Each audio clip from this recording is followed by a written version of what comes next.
we are ready, the end. Last time when we left the party, we infiltrated an abandoned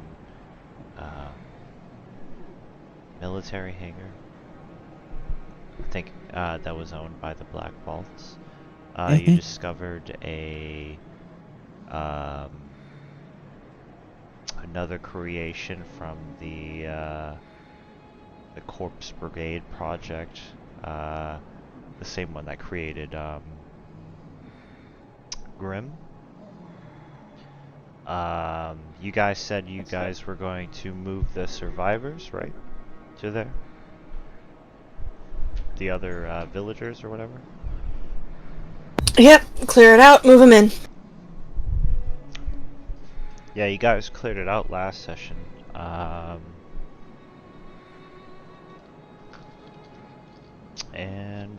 hold on.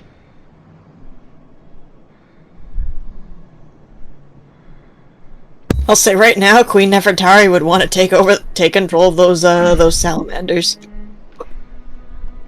Did some survive, or did we execute all of them? No, we left them A lot alive. of them. Yeah. There's a lot of them?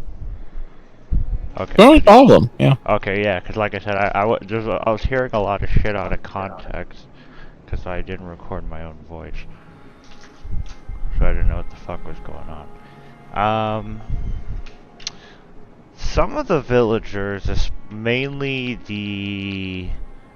a lot of the older ones are very wary about moving to this warehouse. Does anyone say anything to ease their worries or to try to convince them to feel safe?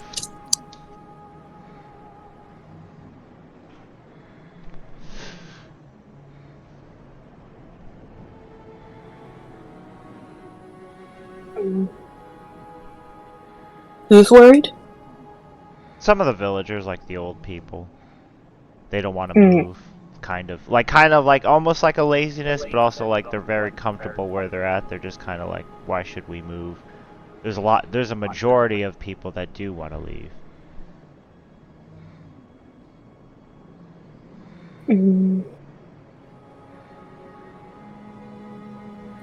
Diana will say there's power in numbers, so you being around a bunch of people will be better. And this place is fortified. I mean, I'd like to see zombies try to cross a whole lake of lava. Okay, do a persuasion.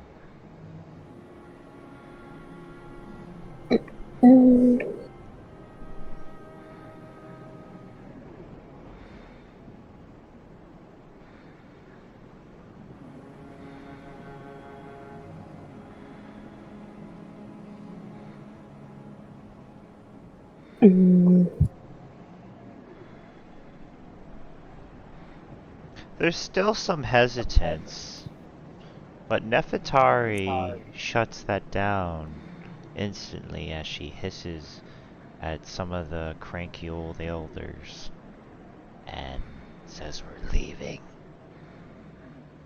as everyone gets ready to pack up and move with you guys. The survivors from the village, wary and haunted by their recent ordeal, have begun their cautious settlement into the high-tech warehouse. Initial fear and uncertainty lingered in everybody's eyes, but the harsh reality of the new world pushes them to adapt. Children once shy and clinging to their mothers slowly venture out to explore the strange glowing lights, unfamiliar machines. The elderly, though set in their ways, find solace in the warmth of the working furnace, a reminder hearths left behind. The hydroponic farms from the vibrant and unnatural globe become a focal point of hope. Villagers, once simple farmers, begin to grasp the workings of the new method of cultivation, guided by more knowledgeable among the party. The bullet-making equipment, a grim reminder of the danger still lurking outside, draws the interest of younger men eager to protect their newfound refugees. What are you guys doing after everyone seems to be settling down inside the warehouses? Kayak has gone searching until she can locate a bucket of paint or something similar, and is probably in the process of painting over any and all symbols of the Black Waltz that she can find. Okay, you do find some paint. Your choice is egg white or poop brown. White. Okay. Tiny little kobold flying around with a paintbrush. Yeah, Maria would probably spend her time starting to train some of the more capable villagers in how to use weapons, how to manufacture ammunition, shooting drills, tactics, all that kind of stuff. Okay, roll a survival.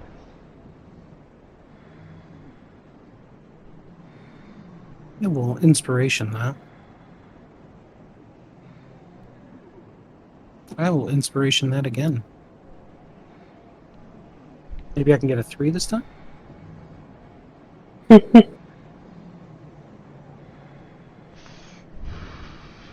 The first couple lessons seem to go very poorly as one person grabs the gun and is already aiming it the wrong way. Another person doesn't understand the meaning of what a single shot is and just basically sprays and prays at the target. But eventually, with enough discipline and guidance from you, you're able to teach most of them, the capable people, how to shoot basic firearms.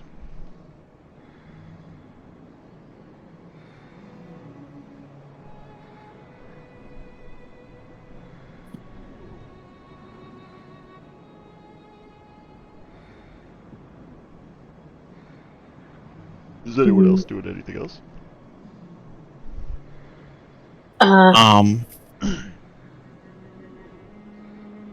Go ahead, Kiki. I guess when Kayak and Maria have free time, Diana will once again practice magic with them. Okay, you guys roll an arcane.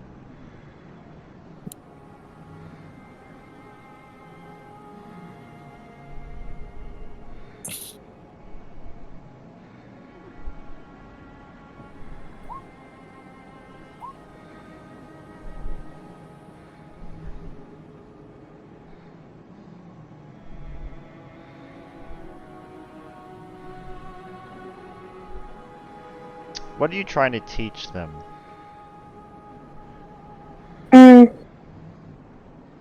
Just maybe some maybe advanced stuff. Kayak, maybe against better judgment.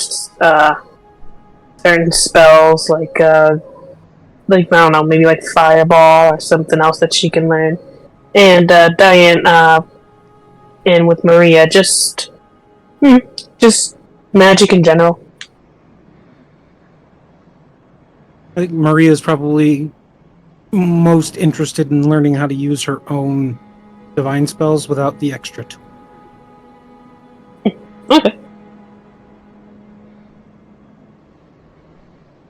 Okay, do a religion check. Just as much knowledge in religion as I do in Arcana.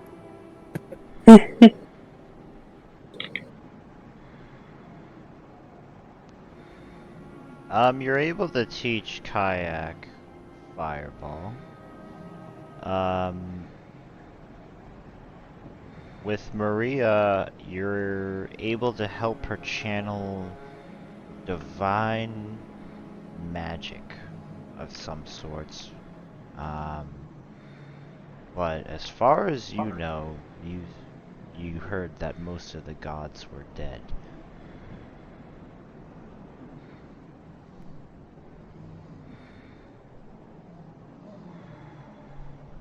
You would probably notice that as Kayak casts Fireball, it looks very, very weird. Like, instead of the normal red and orange glow of flames, it's kind of black and green and sickly looking.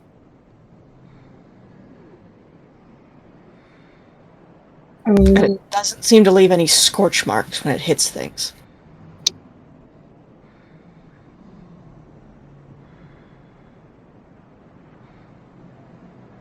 Well, that's a funky looking fireball, but I mean, yeah, it's a fireball all the same, I guess. Big grin and giggle from Kayak.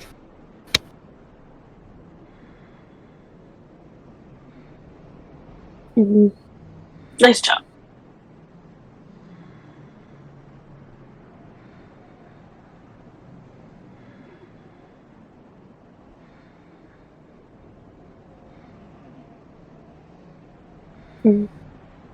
Yeah, that's all Diana does.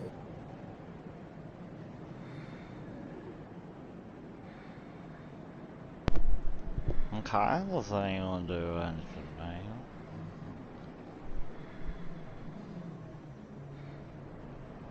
now? Connor? Sorry. Spaced out a second. Grim would like to go just, I guess, see what else is rummage through and see what else left behind from the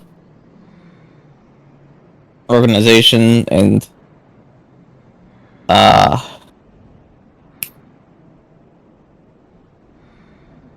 guess anything about, like, more specifically about, like, himself and the lava golem and such, and not that he really knows what he's looking for, so someone's gonna have to help him because he can't fucking read, but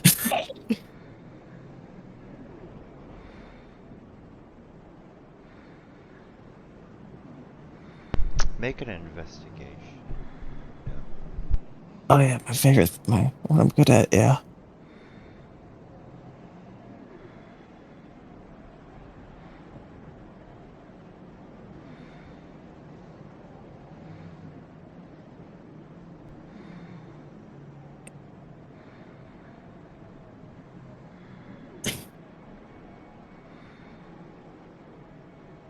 Is anyone helping Grim? Oh yeah, He's Ray would be, since he's also going to the place for. Ray would be? Okay, Ray, roll also an investigation.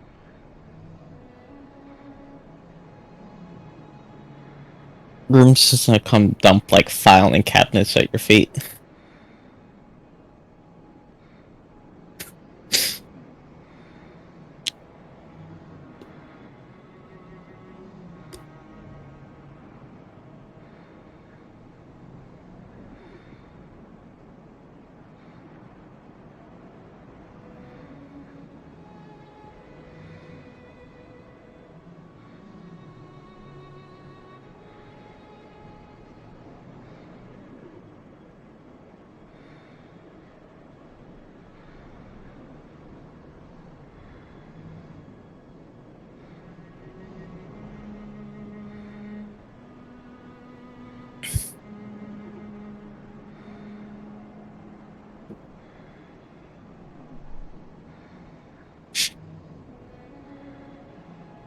You do find that one of the files talk about,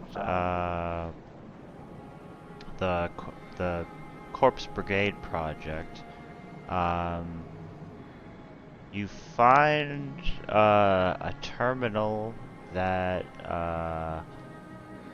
is locked behind a password. You guys try to hack it?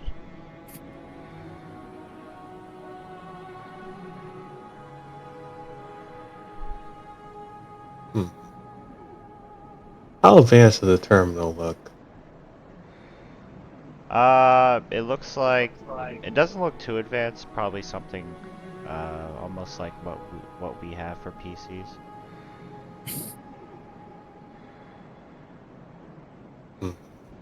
Primitive.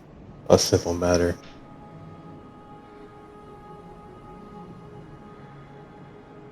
Break open.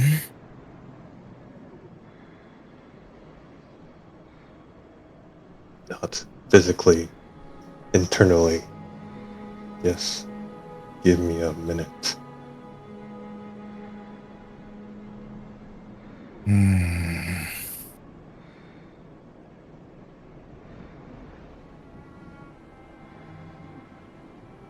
Yeah, Ray tries to hack it. Okay, do you have the hacking tools? There's hacking tools? Yeah, it's like the same thing as thief tools. So if you don't have them, you can just Oh yeah, he has Steve's tool. yeah, you can just use that as like the same thing essentially. But it's pretty much yeah, the hacking tools is thieves tools. Thieves' tools, but for computers. Yeah. Yes. Yes. Ray just wanted his new extra limbs to produce a hacking device.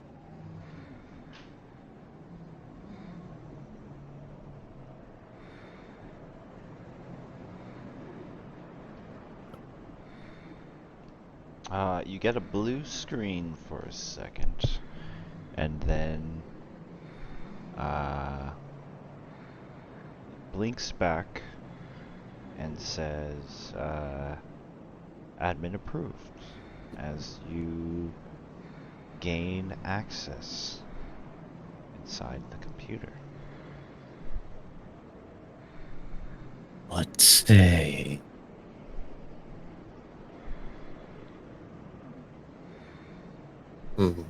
Let me check.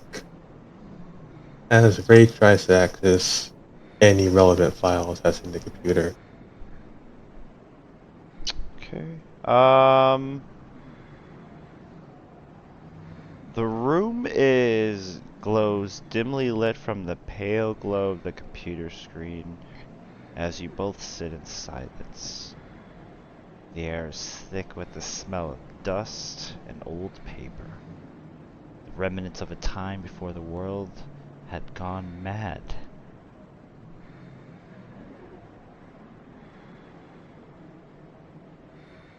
There are photos that you find. Two grainy black and white images of women strapped at tables, their faces twisted in agony as tubes and wires snaked out of their bodies. Some were pregnant, their swollen bellies marked with crude incisions, their eyes wide with terror and pain. The text accompanying the images spoke of genetic modifications, of forced accelerations of fetal growth, of procedures meant to enhance strength, speed, and endurance. How do you guys react to this, and do you continue on?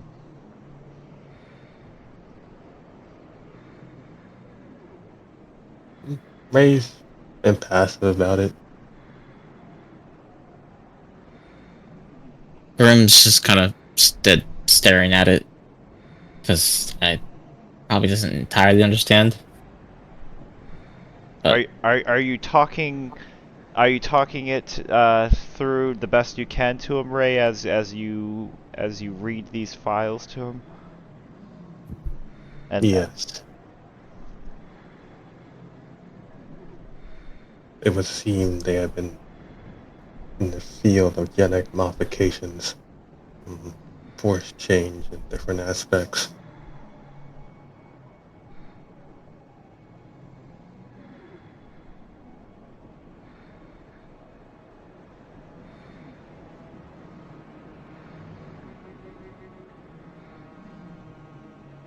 tried growing soldiers. That is a possibility, although it could be for other things as well. Workers, slaves, not enough information.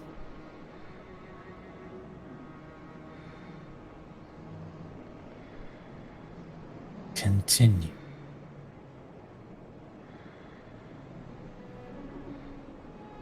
As you continue, you read 1. Test subject 47, female, age 25, high elf, 3rd trimester. Experiments results inconclusive. Subject expired postpartum. Fetus extracted exhibits accelerated growth but severe deformities. Designation failure.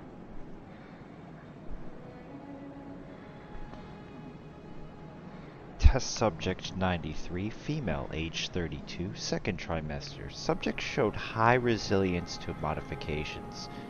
Fetus viability high. Potential for super soldier development promising. Recommended further testing. You get this image in your head, Grim, as Ray reads the words to you. You see an image of a woman strapped to a table, and you're being carried away from her as she tries to break out the restraints, and then you flash back to sitting next to Ray.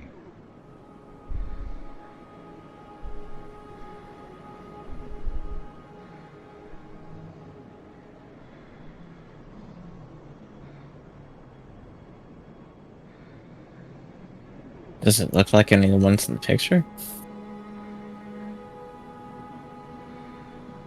It looks like subject 93.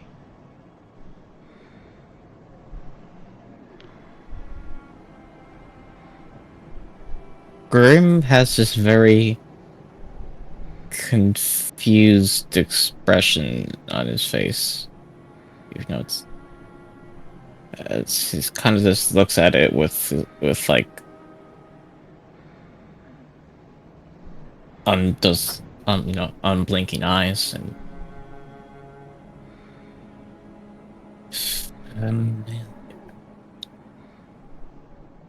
he'll kind of just point at the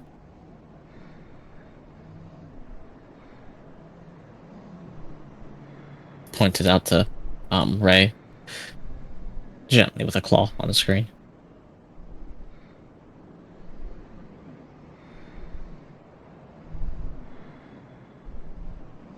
What about that one?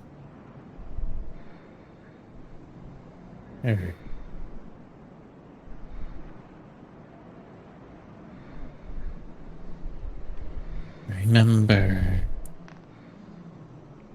something.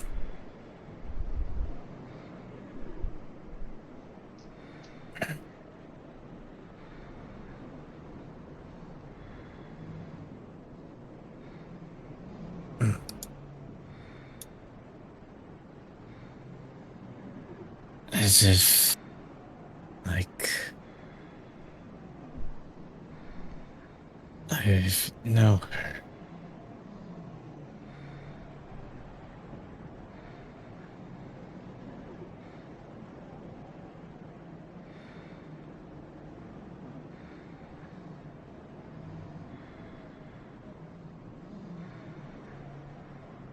There's a video file.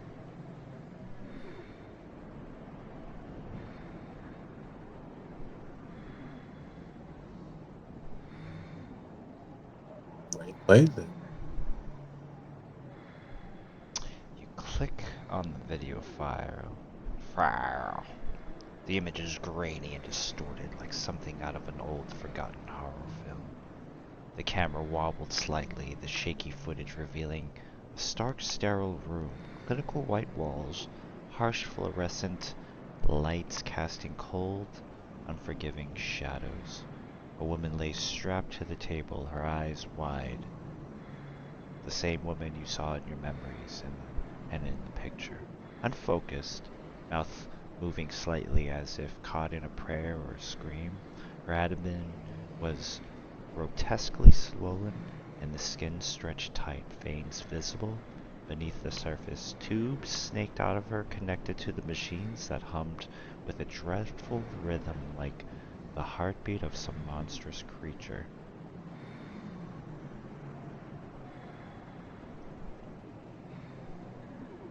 We will now proceed with stage 3. You hear a voice from the outside of the camera. Please, the woman says. Please, let it stop. But there was no response from the figure. The figure stepped into frame, their face obscured by a surgical mask, eyes hidden behind thick reflective glasses. They were calm, methodical hands moving in precision. A scalpel flashed in the harsh light, and the woman's breath hitched, her body straining against the restraint. The voice of the video again, a flat monotone that made the horror of the words coming. Incision initiated. Fetal extraction imminent. Camera panned down, and for a moment all could be seen was the woman's swollen belly, the skin pulled tight, trembling, then the scalpel. Then a fade to black as the video goes off. The camera cuts back on. A small hand, malformed and twisted, pushed its way through the opening, grasping at the air. The voice continued, as detached than ever. Fetal viability confirmed. Subject remains unconscious.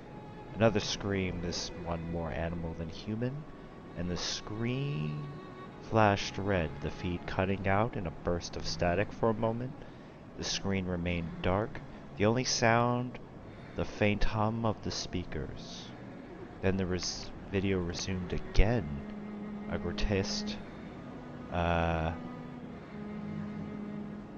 semblance of what almost looks like your friend Grim, stuck in this steel-reinforced broom, banging his knuckles on the door until they're bleeding. Him as a child.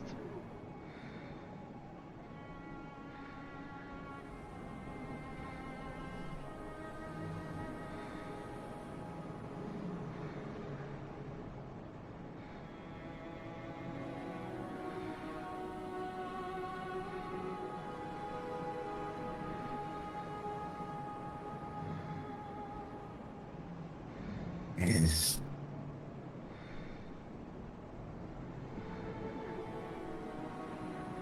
Ray, you kind of notice Grim for once just kind of seems frozen.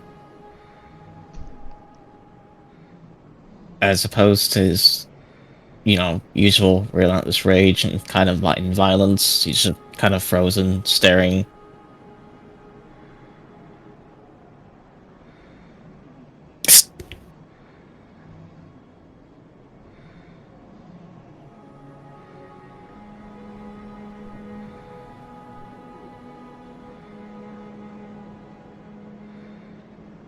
Are you okay?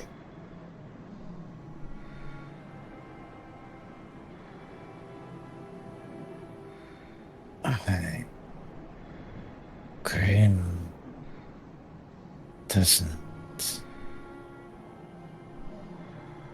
understand.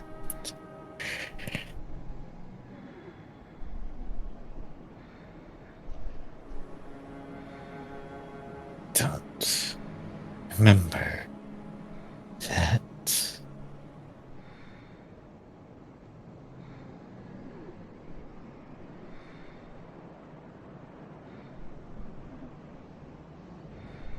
He just kind of turns his head at you, with his unblinking, shining eyes, and just Grim had mother. You notice, Ray, that there's about a couple terabytes worth of files, of videos and files and pictures of many children and women being subjected to this.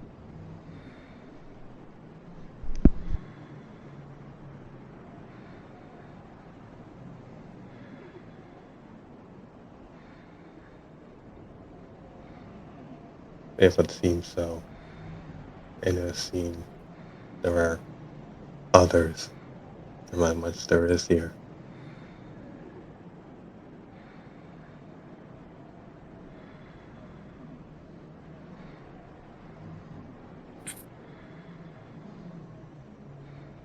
Doesn't make sense.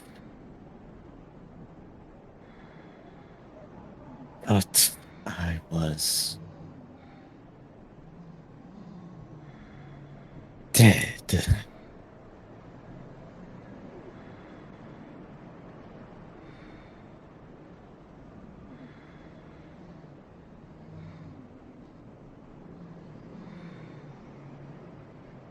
Well, with enough genetic modifications, being dead is a small inconvenience.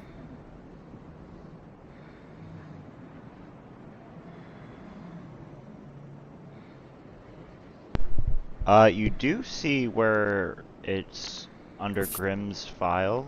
It does say, deceased.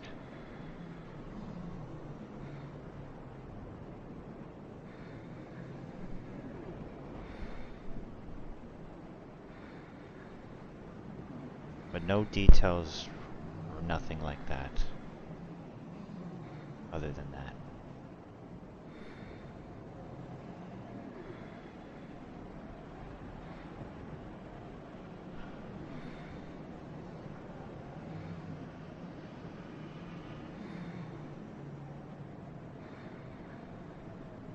What is Grim?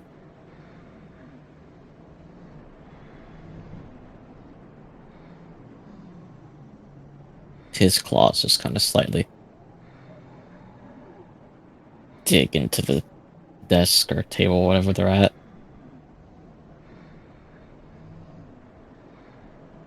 The table crumbles and the computer falls backwards. It's not broken.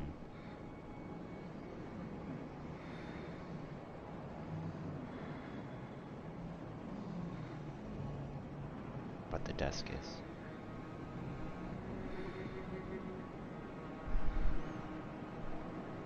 Rain makes there to hold up the computer with his mechanical tentacle.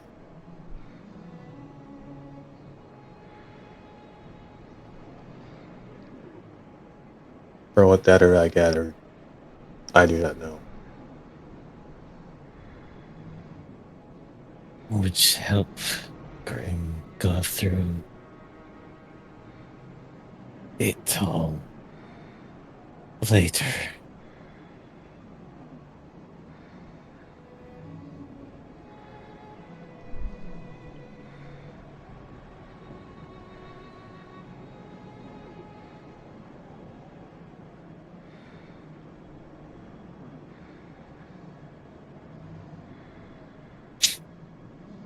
Can't read.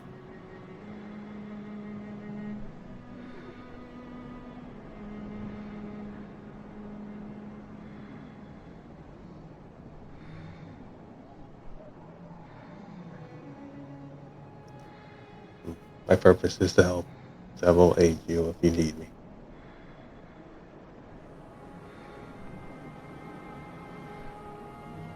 Okay, I guess by this time it is lunch. I guess you guys are all meeting up in the chow hall, I'm assuming, maybe? So even though that some of you don't need to necessarily eat. What are you guys doing at this time? As you guys all, get to your respective, table. As you watch the new survivors slowly kind of come in. Some already taking the jobs of becoming a cook. And other things in the kitchen. A little colony slowly developing. What's for lunch? You got spaghetti and meatballs or raisin bran. Kayak has her entire head buried in a plate of spaghetti and meatballs. Noodles going everywhere. Tiny growling sounds from under the pile.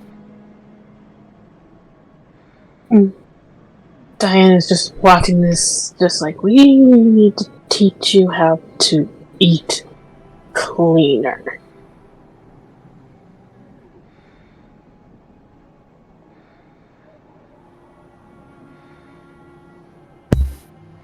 Her nose kind of pops out the other side of the plate for a second. Kayak eats fine. Pulls her head back in.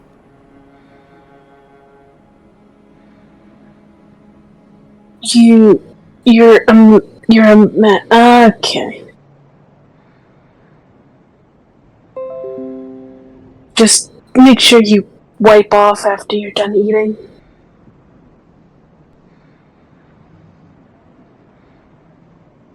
Rather derisive flap of the wings that probably sends tomato sauce flying everywhere. Oh.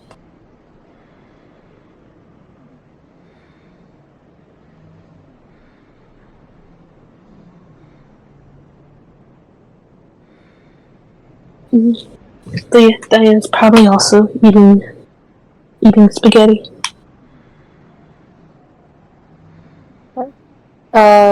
Uncle is eating a very, very small portion of fucking raisin bran.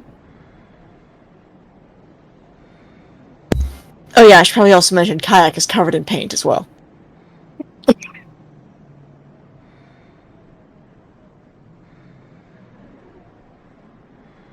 Kayak, I think you might need a quick little wash up after we're done. You have everything on you. Loud hiss. Do you not like water?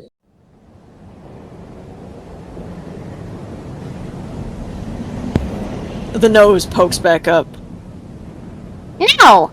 What? Cold! Blech. Pulls her head back in. Not all water is cold. We can get you warm water.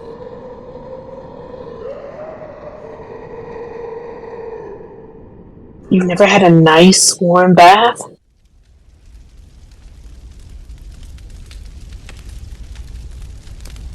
Low growl. I promise you, it feels amazing. It relaxes all of your muscles. And if you don't like it, then we'll never do it again. Treating guests. Whatever your reasons might be, you should plan a swift exit. Think about it!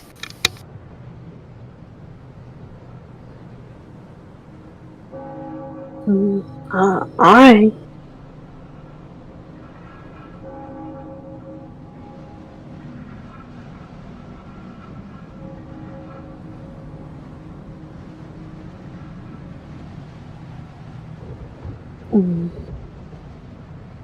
Diana just looks at Opal and it's just like, oh boy.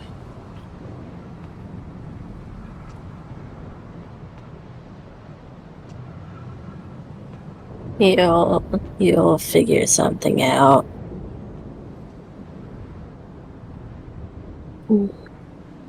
See if that or she gets a sickness from dysentery or something.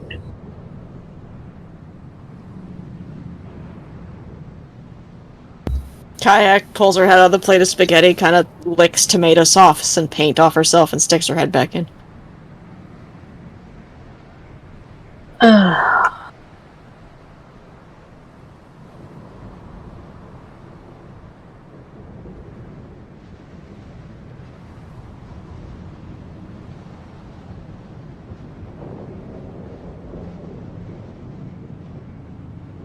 Because we're all there. Grim's just sitting motionless, staring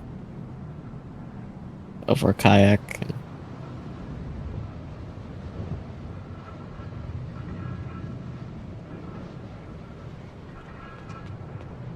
He's just staring. Pretty much. Does he ever do anything else at these gatherings?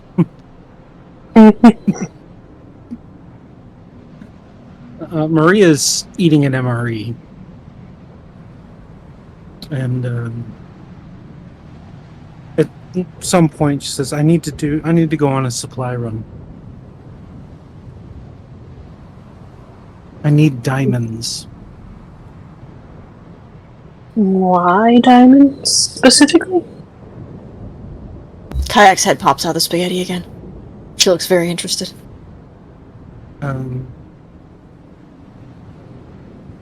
The diamonds are a catalyst for a minor reviving spell that I have learned. But if I don't have the diamonds, I can't use the spell.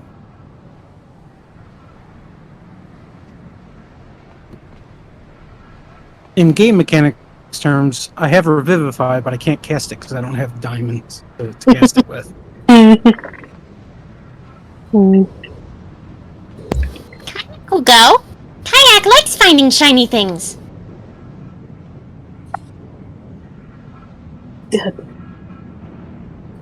Okay, before we go, can we give you just a quick rinse cycle? Angry little growl. And she takes off and flies up onto Grimm's shoulder. Covered in tomato sauce and paint. Okay, how about at least a dry towel? How's that? Just like a dry towel. Hides under Grimm's hair, growling.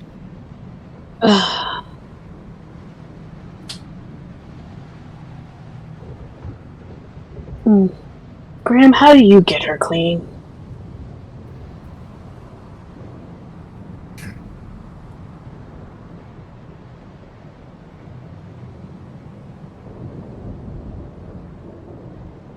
He just looks over at you like he hasn't been paying attention this whole conversation. Graham, you okay? Fine.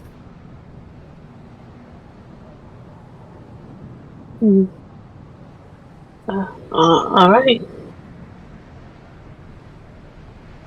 You're a little quiet, which, I mean, you normally are, but oddly a little bit more than usual, and that's saying something.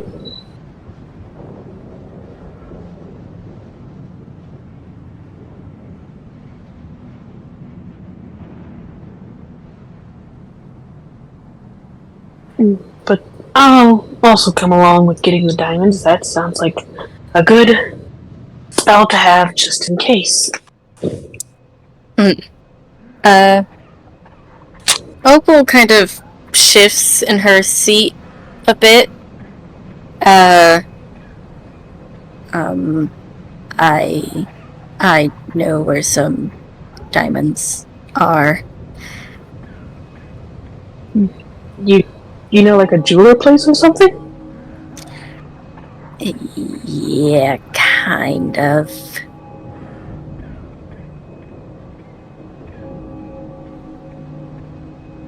Oh. What? Okay. That will make things much easier.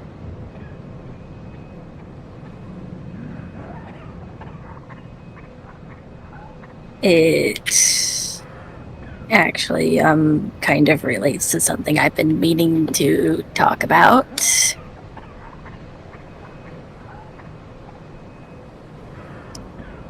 Are you some rich guy's daughter? The withered arm, and you too. I will be wish. transported to the realm of shadow where Mikula the Kind now dwells. No,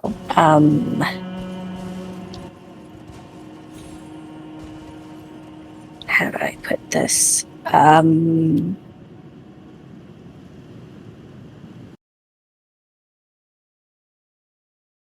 There is a vault that kind of has a friend of mine and my daughter and I was supposed to go back to them soon, but if you guys would be willing, could we bring them here? Opal gives a very awkward smile.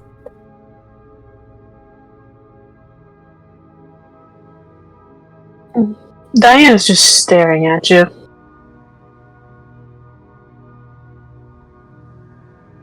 Wide-eyed. What? You have a daughter? Yeah. How old are you? I'm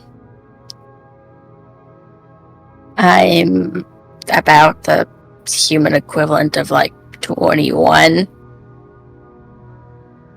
I thought you were 17 this entire time.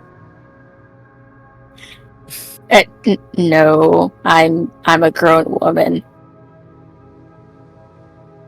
I could not tell.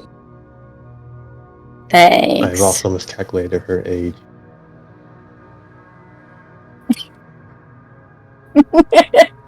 and how old did you think I was? For your mannerisms, I thought you were 16s in standard human years. Why? Who else thought I was a fucking teenager?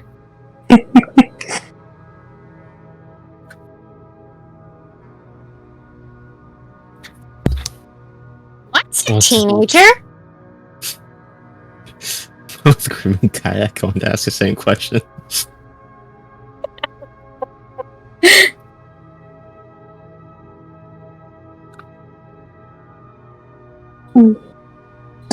Oh gosh, I don't even know how to begin to explain that.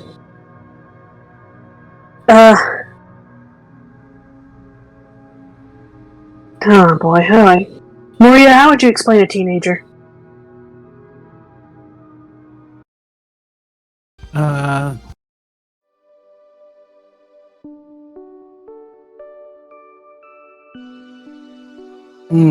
That's a good question. Not a child, but not quite mature enough to be an adult.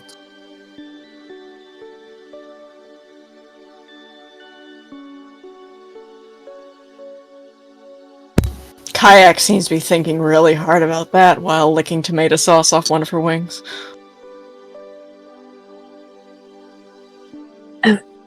Don't worry, Kayak. You are firmly a child. Yes. She gives Maria the most disgusted look. Kayak is hatchling. Same thing.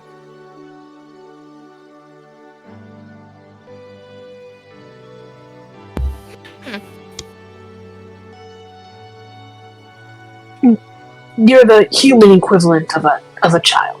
But you call it a hatchling, we call it a child.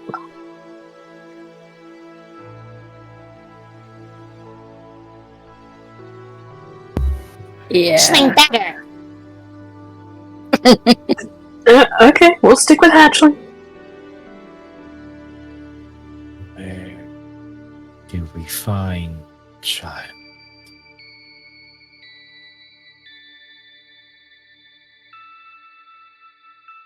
It'll be about a day's travel, according to Opal. Yes. Wow, your voice suddenly got really deeper. Yeah, sorry, it's all the cigarettes. Told you to stop smoking those. You can't tell me what to do. Apparently not, since I thought you were a fucking teenager, but it turned out you're a grown-ass woman, so you're right.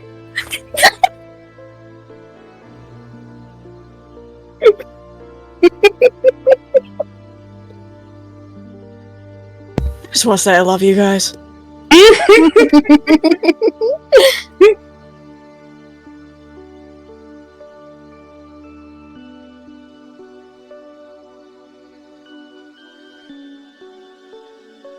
But yeah, they're in a bank vault. It'll be about a day travel. It's really not that far from here.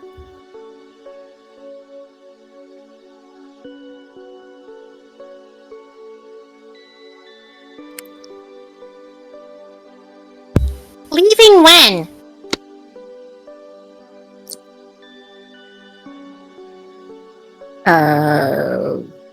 As soon as possible, personally.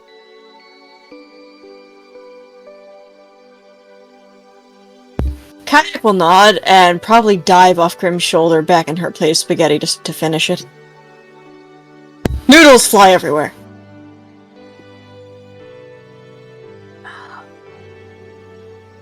Kayak, we at least need to wash you off so, animals don't smell you.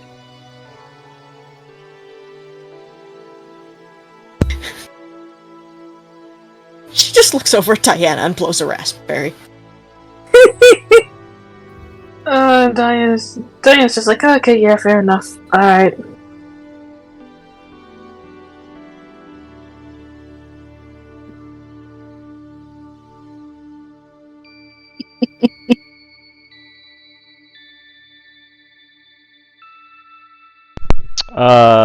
Do you guys do anything in particular to prepare for the trip?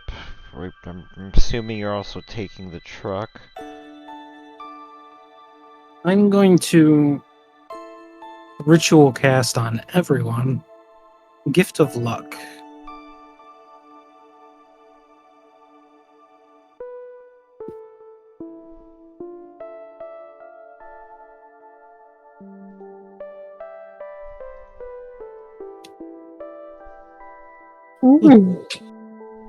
That's good.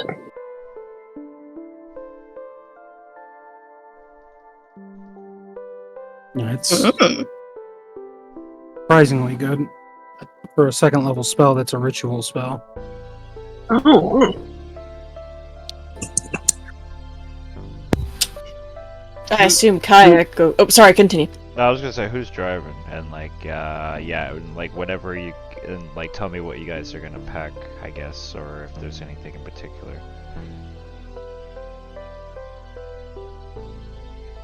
I assume Kayak gets into the supplies and finds that energy butter knife and a tactical vest in her size somehow. Yeah.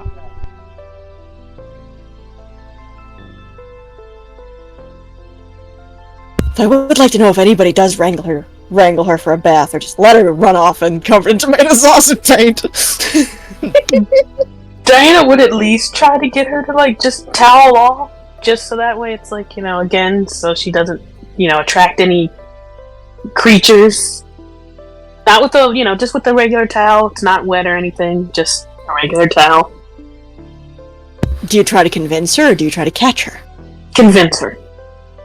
We've already saw what happened last time when I tried to catch her. Yeah, she goes up to a very high point and just hisses at Diana.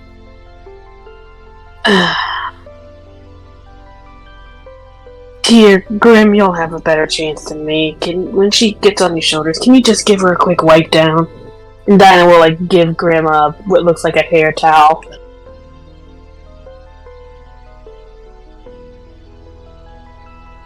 Oh, Grim probably would stuck Kayak under a faucet while they are getting ready in their room or something. Ah. We'll probably. Okay. Angry kobold squeaking. Well, after she's done under the faucet, Diana will, hold out the towel and be like, you wanna dry off?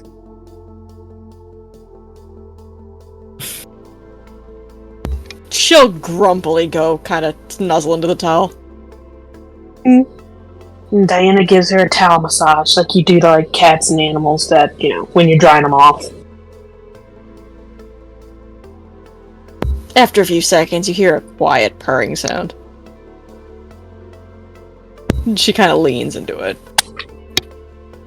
Diana is ecstatic and is trying to hide it a little bit.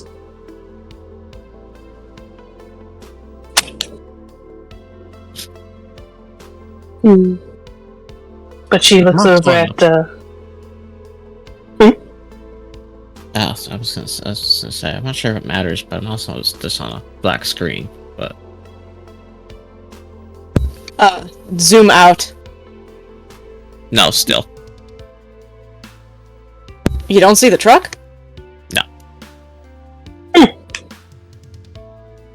Just my token in the void. There we go. Does everyone see?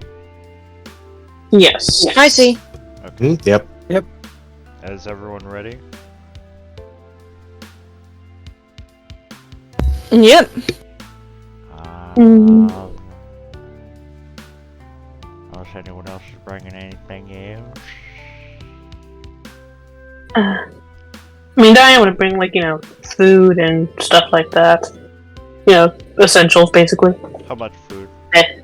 It's like a day's. How long did you say we was gonna be again?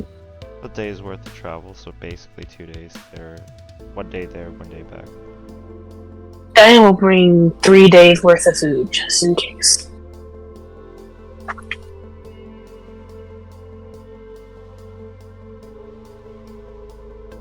Actually, can I say before we left, Ray armored up the truck? Yeah, but what do you want to do to armor it? And in what way? Aren't there already armored trucks? I'm taking.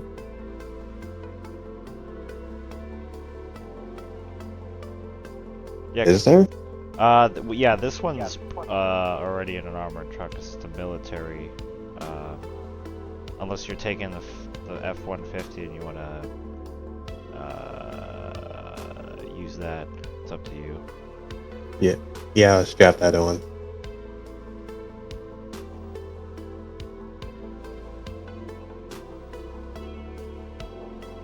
Okay. Yeah. Roll a.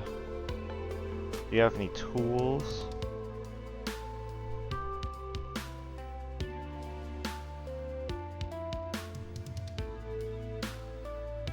Oh wait, they say F-150 has a truck? What'd you say? They say F-150 has a truck? Yeah, or this truck, the military convoy. I don't know why, but I thought that was a gun.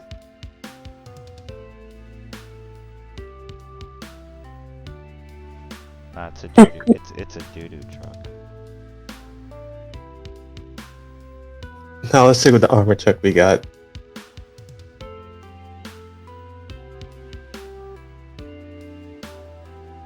Oh, this is the armored truck.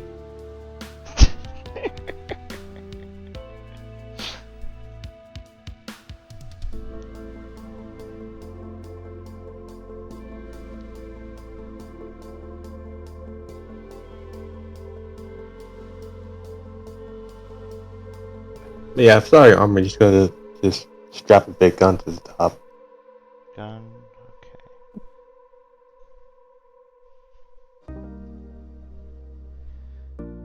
You want it in the back, or you want it near the driver's side, or the front side? I mean.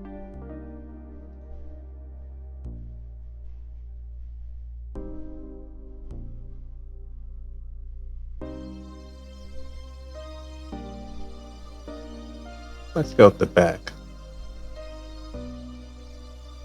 Machine gun. Here you are. And grow like my penis will never grow. Come on, token. Yo.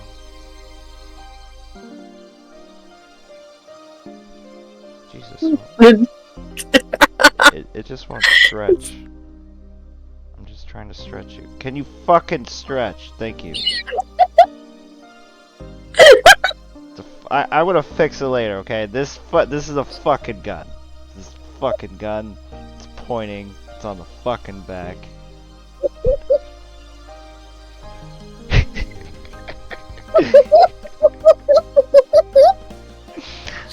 Anything else, or you're all set? You got it armored up. You got a machine gun. Is that a scorpion? What is that? Other token? This? Yeah. That's Oh, that's Ray's. This little battle buddy. Aww. Oh, that's cute. No, I Kayak saw saw that. that. Kayak saw that, she'd immediately go up and poke it, but on the face. See what it is.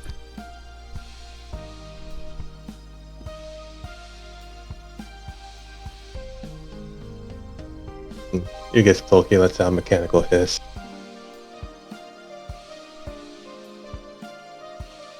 She jumps back, kind of arches her back, and lets out a little hiss of her own. Ray, please don't. Please tell your robot to calm down.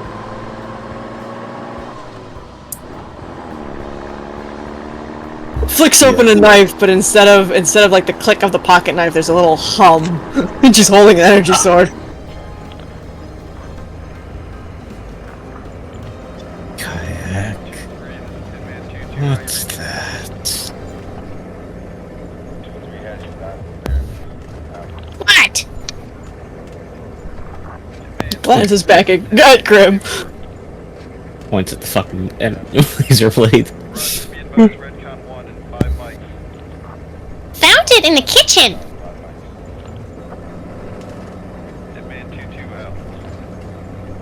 Found it in the kitchen. Yes. Roger, hey, I got two unknowns moving along this berm that's over here to our right side. I can't see what they got going on, but they're acting kind of funny. Roger. Checking. Yeah, should be able to... She flips the blade closed, the humming stops, and she tucks it back into the pocket of her new little tactical vest. Keep your eyes on them. Copy all, looks like I got those. I can't move the little guy. We're trying to get eyes on them right now, see if they're armed. Diane will say to Ray, does that thing, does it bite? Is it okay? Hitman 2-3, this is Hitman 2-2. It does self defensive measures. Although I will say that its mannerism is a bit strange. Glitches that I've yet to repair. But it's still has its uses. Yeah, we do need to, we're gonna need for it to work on its manners. It's kayak. Go ahead and break it.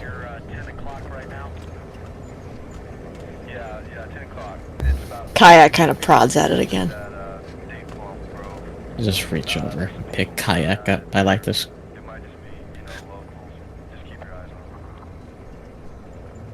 Oh, it's not matter his. And raise the stance of it.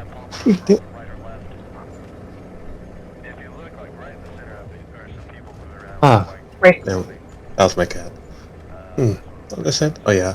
Ray extends one of his remote limbs to grab it.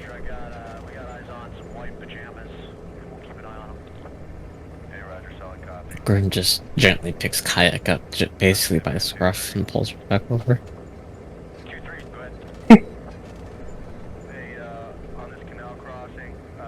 She grumbles a little bit, but she doesn't resist. Just sits her back on his shoulder.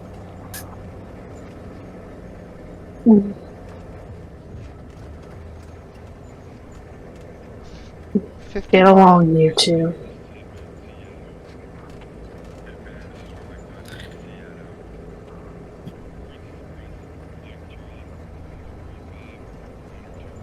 Um, 50 miles in.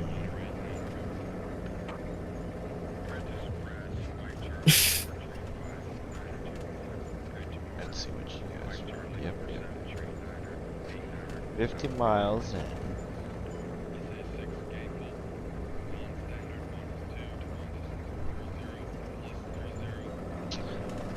Maria, roll a vehicle, land vehicles.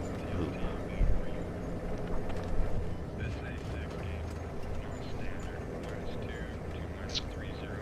It's just a normal, beautiful afternoon as you're driving down. Everyone laughing and talking in the back of the truck while Kayak is chasing Ray's little spider around.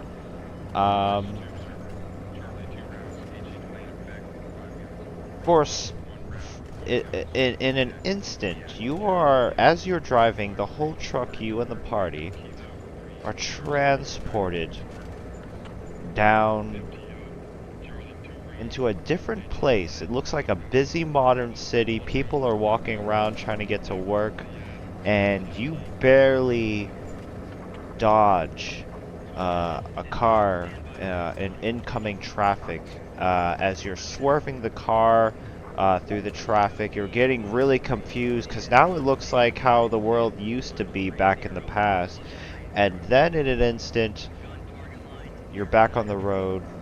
The empty zombies, the howls in the night. I mean, not in the night, in the afternoon. And yeah, everything's normal. How do your characters react to everything that just happened?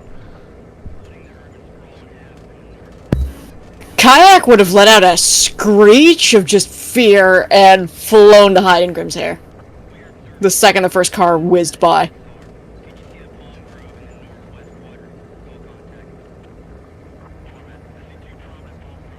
Oh, well, looks like she nearly had a heart attack.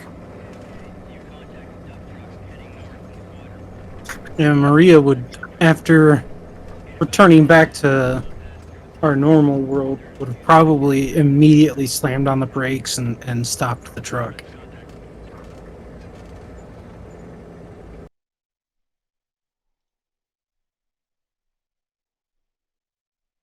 Diana's just kind of looking around at everybody else to make sure that she's not going insane, and everybody else saw that. What was that? Yeah, Kayak what the fuck? pokes her face out of Grimm's hair. It seems there has been some spatial disturbance in this area, as Ray says that they're ungrappling his limbs from the car.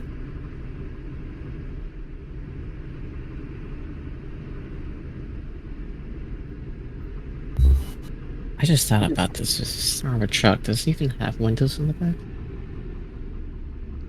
We're gonna pretend it does. I mean, I assumed we were on the roof. Because that seems like something this party would fucking do. I mean, I assumed we're in the in the truck. I assumed we were in like the flat bed. Bread. Flatbread. Flatbed. Fuck off! Bread. Fuck off! Driving a flatbed truck! Fuck off, all of you. Ever have like a chicken teriyaki flatbread from Subway? That's actually pretty good. Driving a panini.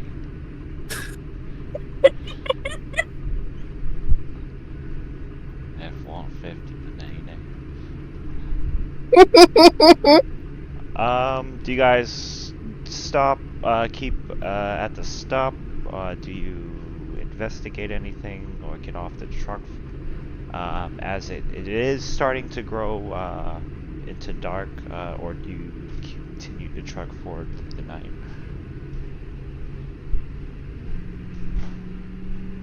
What does everybody think? Should we try and figure out what that was? Or do we get just further away from it before we rest for the night? I think we should get as far away from this place as possible. I'm inclined to agree. Sight at night, not good.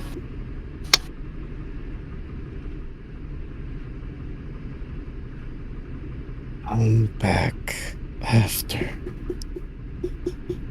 Maria will put the truck in drive again and start driving away. Probably another hour of driving before stopping, finding a place to stop and rest for the night.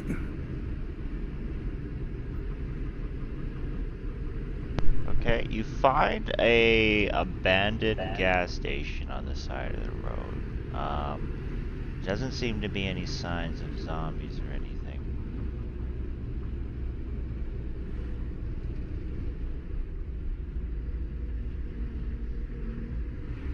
stop where you continue.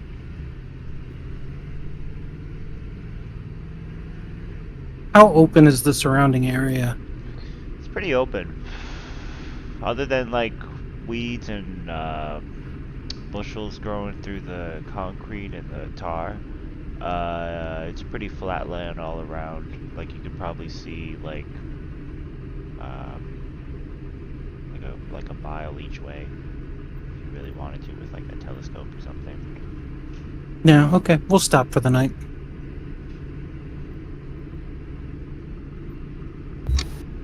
Kayak will immediately jump out of the truck and fly over to the gas station to see if there's an opening she can squeeze through. Start checking the inside for zombies.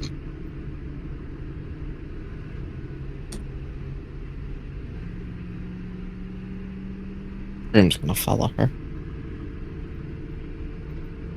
Yeah, Maria will also ready her weapons to go into the gas station to make sure it's clear. Ray also goes ahead. Yep, Opal will also. Yeah, Diana will cast daylight on like a rock or something, and also start walking through, just for them to have basically a light.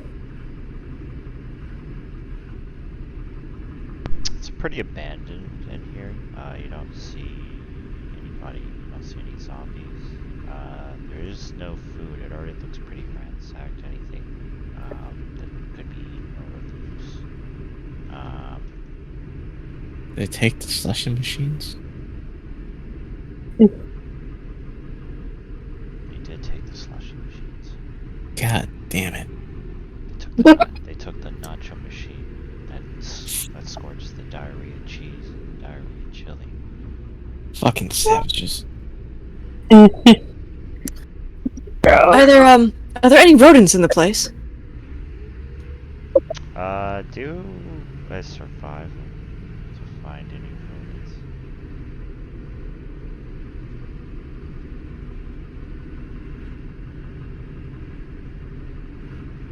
rodents. You don't find any rodents, but you find a cockroach the size of a small puppy. Huh. Fuck. A cockroach the size of a small puppy, you say? Yeah. Yeah. As funny as it would fucking be for Kayak to try to kill that thing and drag it past all of you, I could think of something funnier.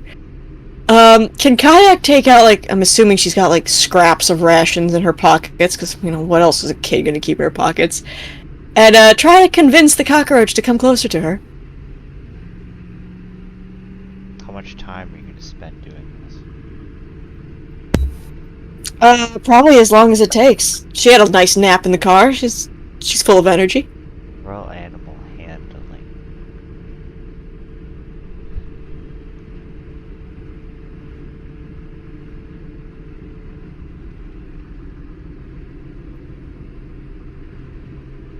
After an hour, it finally comes up near you enough to eat the scraps of food that you left out.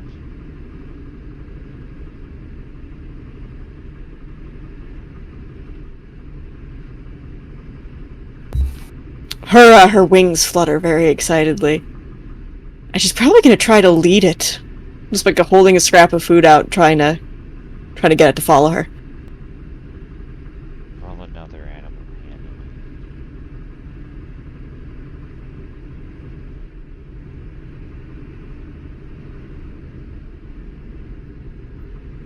Do I need to inspiration that? Maybe. But probably. Alright, I shall use an inspiration.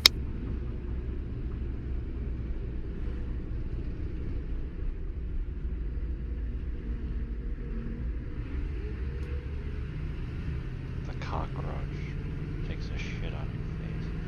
No. The cockroach is somehow very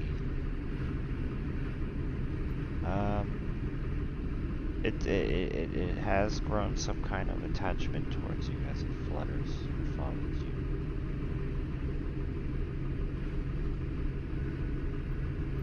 You now have a pet cockroach. Excellent! Kayak, looking very pleased with herself, will now lead her new pet past the party as she goes looking for like some string or something to make a leash for it. Oh, what the fuck? What is that?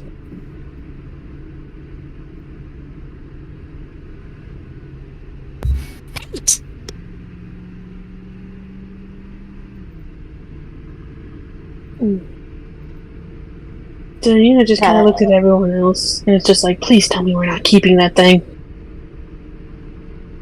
I didn't even see if that's a cockroach. It's almost as big as her. Maria just sighs and then gonna try and find a way up onto the roof. There's a ladder on the side, so you can easily get on the roof. She's just gonna go climb up on the roof and pull out her tarp and make a makeshift shelter, and then set up her sniper rifle and start surveying the area. And goes in front of Kayak and her new pet on her way up. He just kind of looks at her. What is that?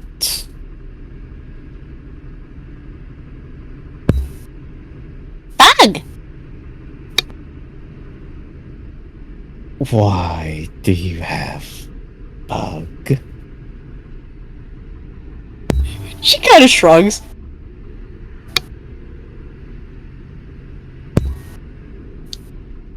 Kinda cute!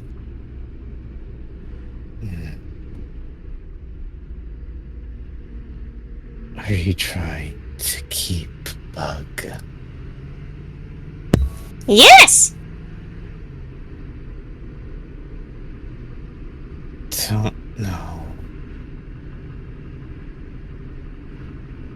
if good idea.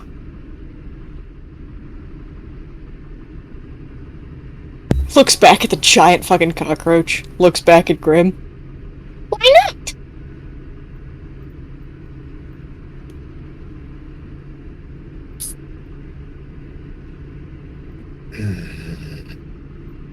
Could get in way. And kind of pauses like he's trying to find the right words. Kind of taps a claw on his head. I am so sorry, I'll be right back, my groceries are here.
Why'd you give her this, Dan? I thought she would eat it.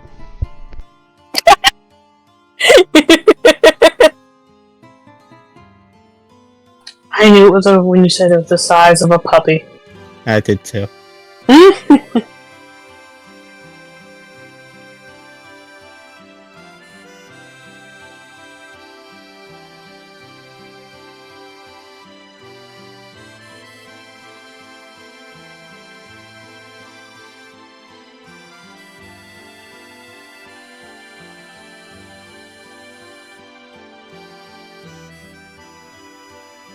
Now we've got this Oh. massive fucking roach.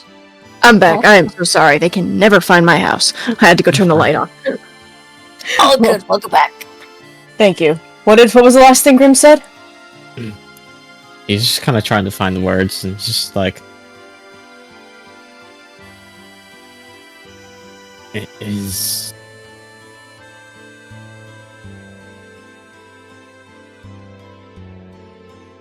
Could be distraction. It is big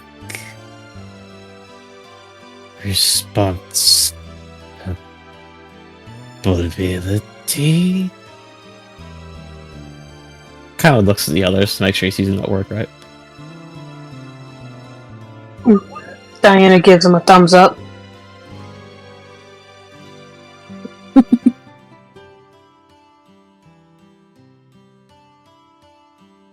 Kayak just nods like she understands. Yes! Could be distraction.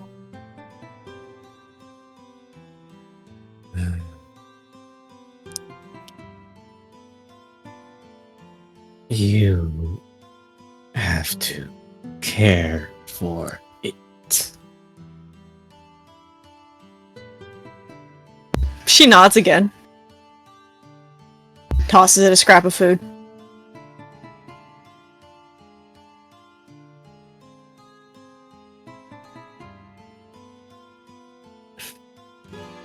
Grim just kind of hunches his shoulders and shakes his head.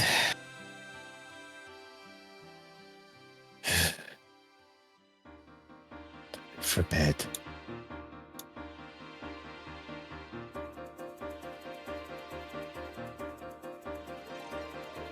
What did he say? Time for bed. She looks very disappointed.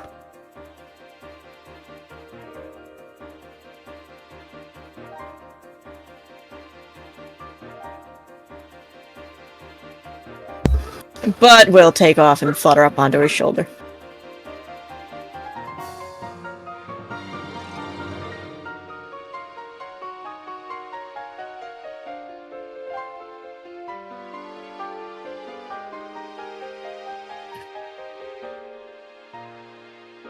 Take a good.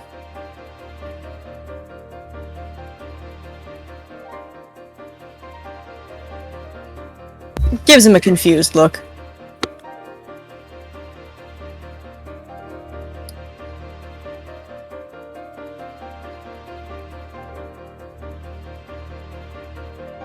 You take care of Buck, yes. Yes! Then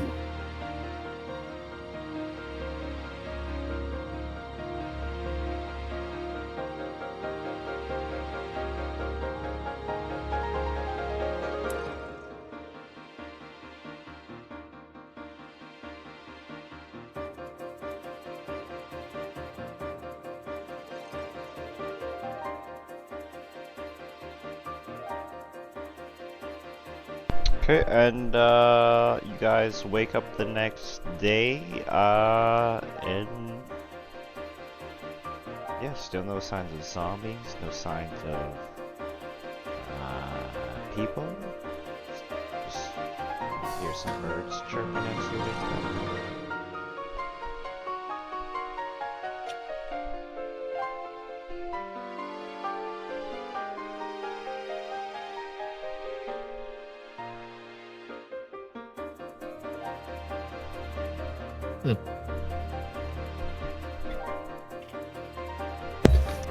When Kayak wakes up, she's probably gonna go see if her cockroach is still there.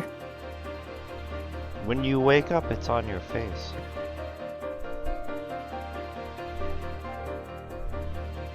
Is it not being burned? No. When she wakes up and there's, a giant cockroach standing like practically on her face, she will let out a very startled squeak. And probably push it off her face. How big is it in comparison to her? How big are you compared to a Labrador puppy? Kayak is 1 foot tall. Let me look at. See. Average size of Labrador puppy. How old of a Labrador puppy? Let's do pretty late in the baby stage, like a fat baby. It's like 2 months old? Yeah. 2 months old. They can weigh apparently between 10 to 15 pounds. So I think Kayak...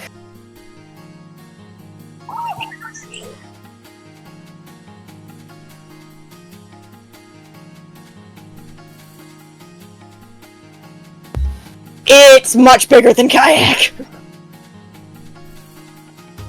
Oh god.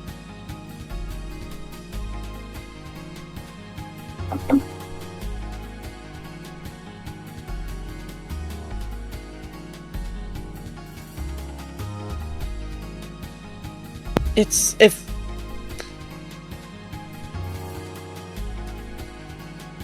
Yeah, it's probably like, eye level with her or taller.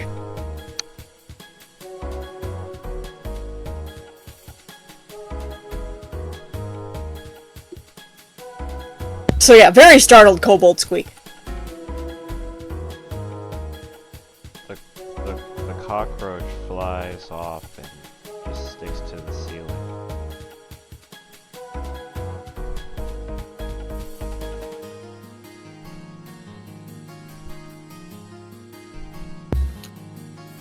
She'd probably blink a little bit, and then flap her wings and fly after it. Gotta cautiously reach out and put a hand on its back to see how it reacts.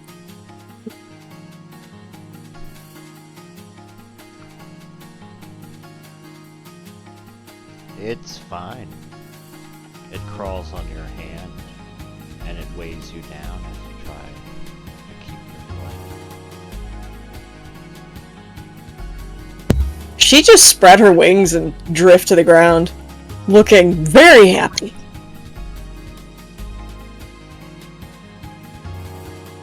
Sits there petting it.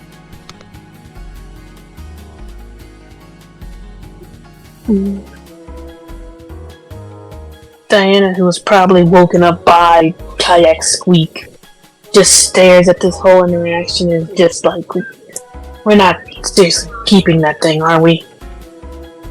You see poop come out of its butt, Diana, and it does necrotic damage to the floor parts. Seeing that Diana has been like, that thing is not normal. Kayak's just happily patting it. If it needs to be exterminated, just give the order. I think they could take you in a fight, Bray. I'm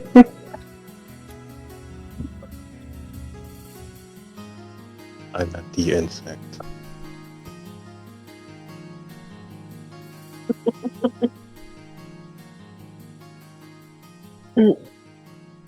No, I better keep it for now, but it's not going back to the base with us because, well, that's just dangerous.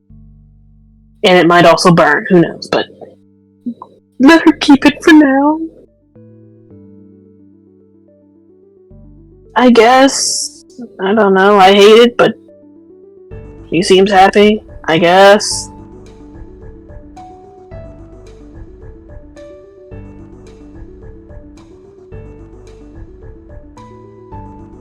She said she will take care of it. I don't think we should have something flying around the base that can poop necrotic poop. That's just not good, Grim. It poses multiple safety hazards, both biological and to the integrity of the base. That too.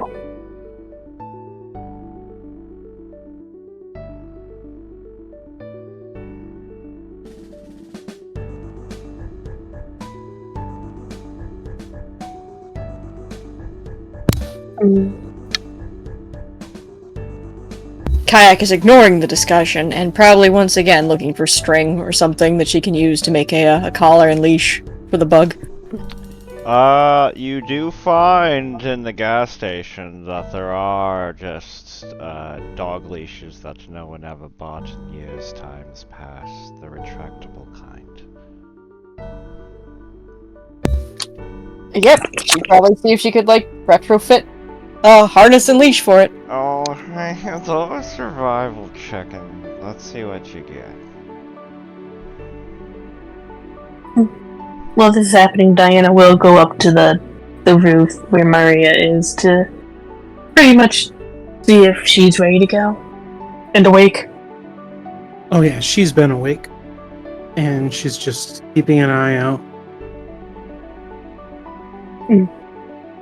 Diana will mention the cockroach and also say that thing can do necrotic damage. It poops necrotic damage.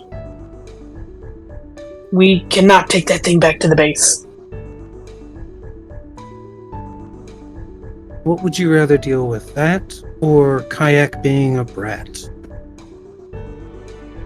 A cockroach the size of a puppy at the base?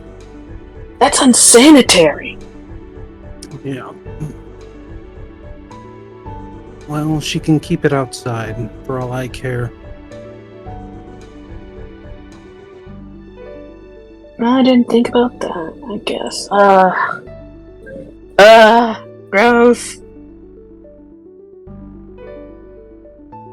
I mean, the other option is just to eliminate it and deal with Kayak being, well, Kayak for the rest of this trip.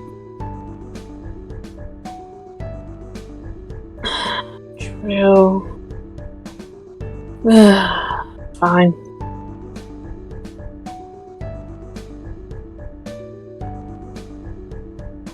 Maria will grab her pack and climb down the ladder. Let's get moving. Yeah, Diana will follow or will nod and follow.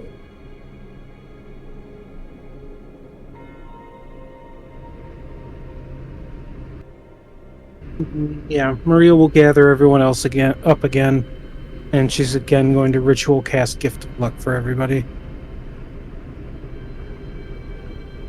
And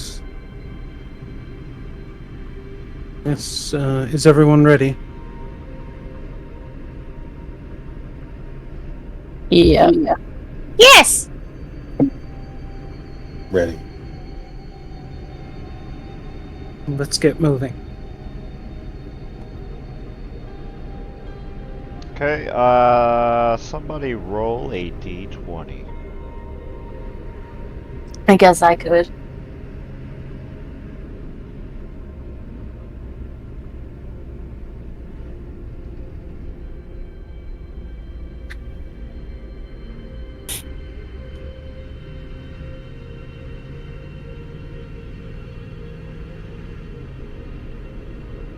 A 12. 12 gets you a prostitute.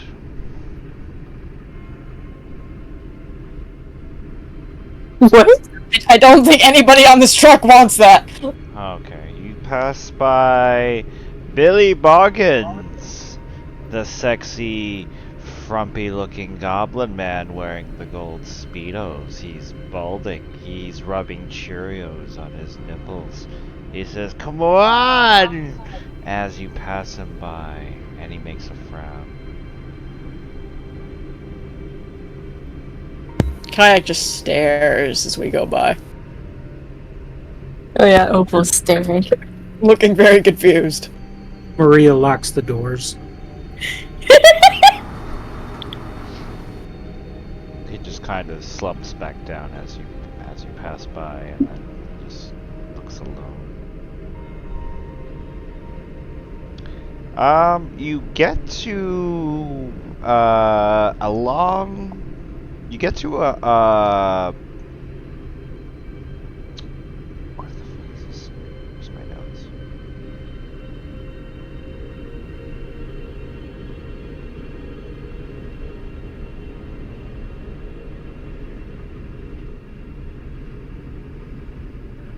Everybody roll a perception check. If you're not napping in the truck.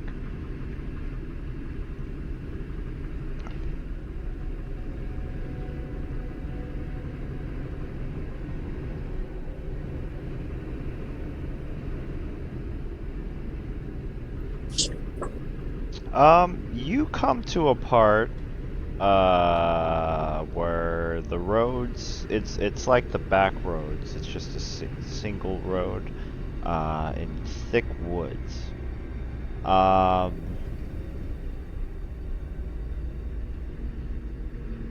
It's getting it's a little late in the afternoon, but in these woods it seems like it's almost like it's nighttime already. And as you're driving through these roads, Opal and Maria and Ray. Opal, Maria, and Ray. Yep.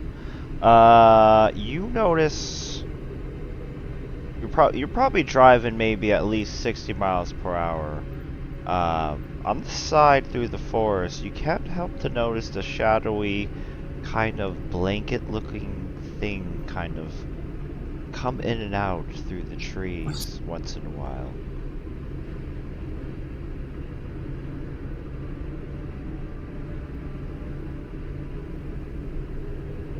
Oh, well, that's odd.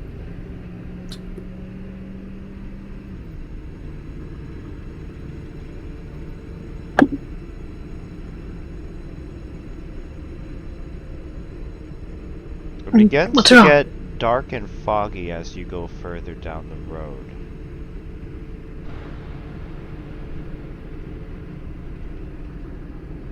Oh.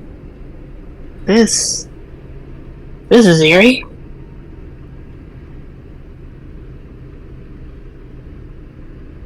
Maria will slow down the truck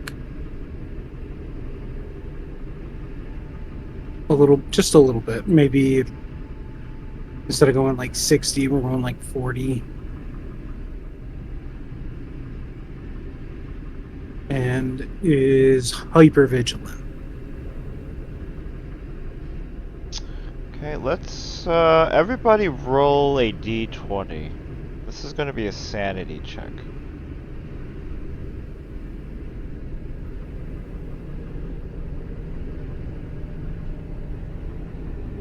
You want higher than 12. Well, Inspiration.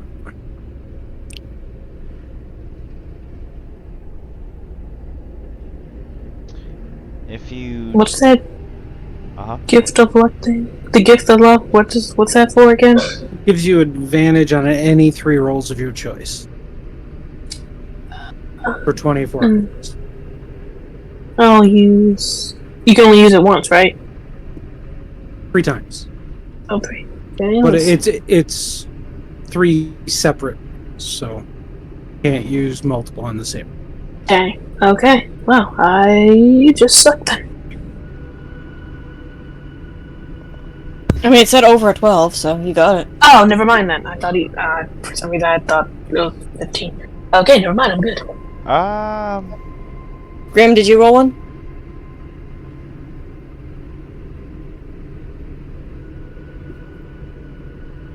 Oh. Do you want to inspiration that? Oh, you could use your gift Or of you luck. Yeah, you could use gift of luck on that. I'll just...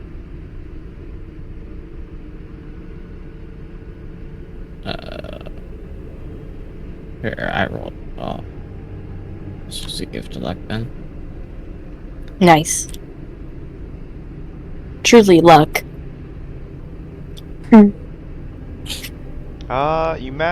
Everybody manages to keep their fucking cool. No one is getting paranoid or, in terms of, where they're making reckless decisions or letting the tension, kind of get to them. What are you guys doing as you're slowly driving up the road and the fogginess is getting thicker?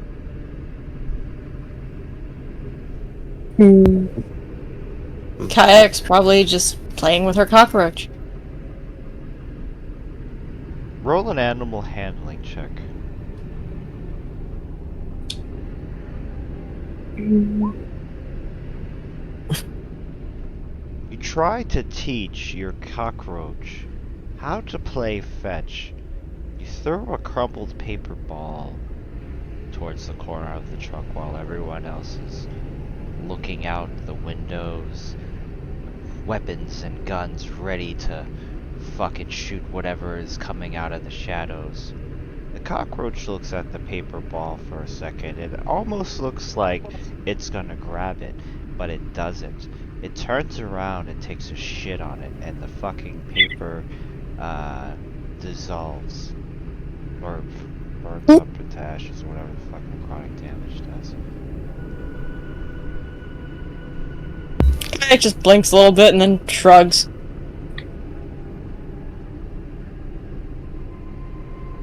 Okay, roll a vehicle handling, Maria. And is anyone else doing anything else while all this is happening?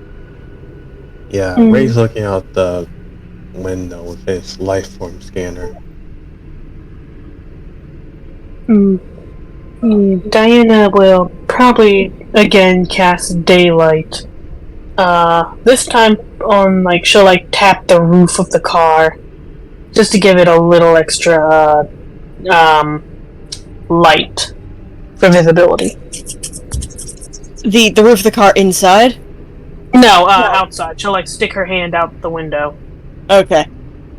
Okay, you put a big drop of sunlight on the top of your truck.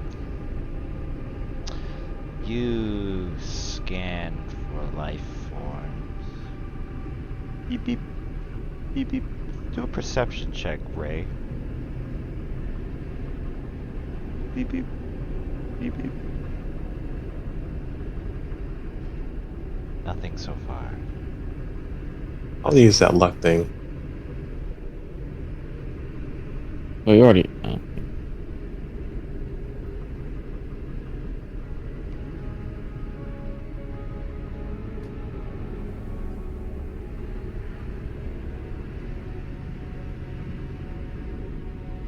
Nothing so far. Well, wouldn't you just take the 20? Does it just Oh, it don't just re-roll it? No. Oh. It gives you advantage on the check. Yeah. Oh, so if he has 20. advantage, then yeah, he takes a 20. You don't sense anything on your scanners for a moment, and then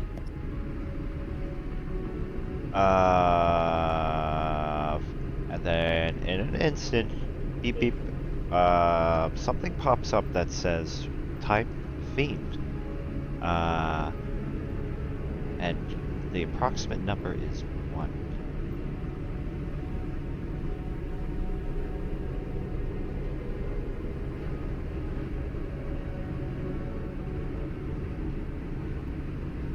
Target sighted. How far away?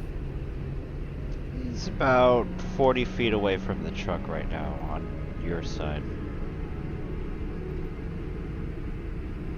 He's kind of just flying like a ghost, but he disappears in and out. He's going through the trees.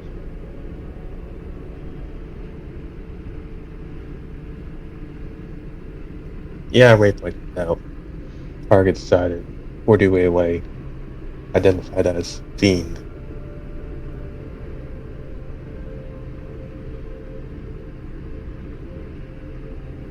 Great. Do you know, specifically what it is?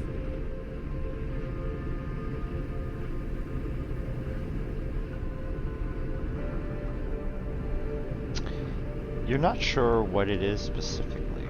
No. It's not still. It never holds still enough for you to get a good look at it.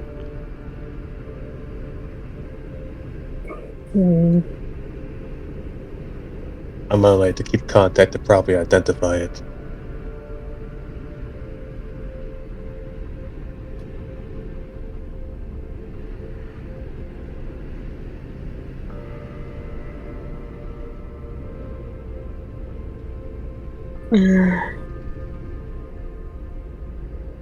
Well, I guess everyone keep watch until. Well, hopefully we can just pass it. Hasn't done anything, so hopefully it's we don't mess with it. It doesn't mess with us situation. Yeah, Maria's gonna speed up again.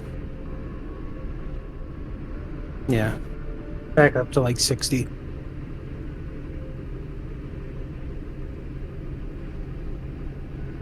Okay. Kayak will fly up onto Grim's shoulder. Everybody do a wisdom saving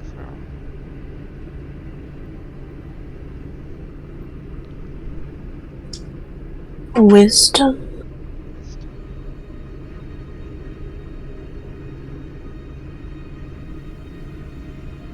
Are we keeping them? Natural 20. I will use gift of luck. So will I. The 18. I'll also. Well, fuck. I'll use an inspiration, sure. You have 2 more of your luck points, I think, Grim.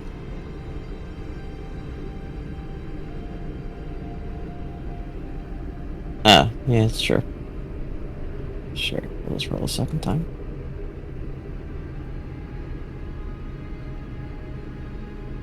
If you got a below a 16,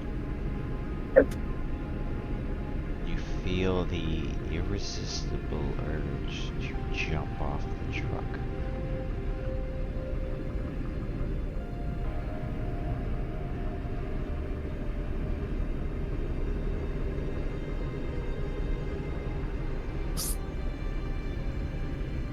So Diana, Grim, Opal?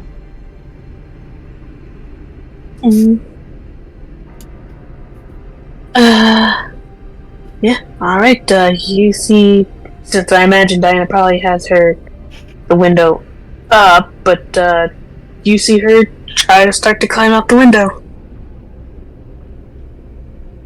Yeah. Can I use can I use my reaction to slam on the brakes? Yeah, go ahead. And can I reach out with my remote limbs to wrap around them? If I can reach. Sure. Grim just gets up and starts going towards the door. Kayak on his shoulder just lets out a alarm squeak. Everyone do a dexterity saving throw that's on the back of the truck as the brakes get slammed.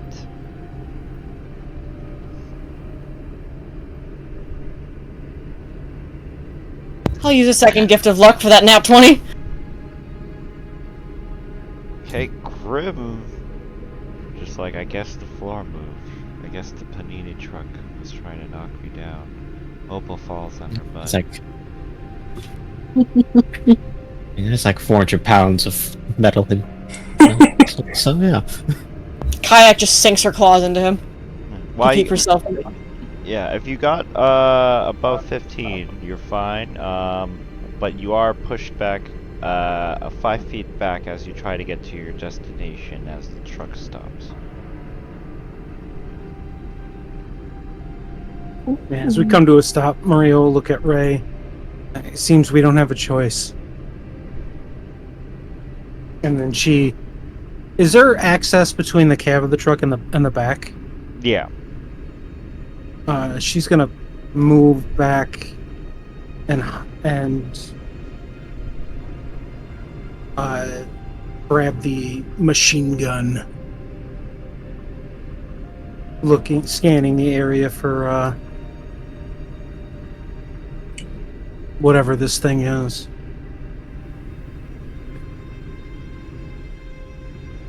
Is Grim continuing to jump off the truck? Unless anybody is trying to, if you're trying to stop him with your mechanical arms, Ray, do either athletics or acrobatics.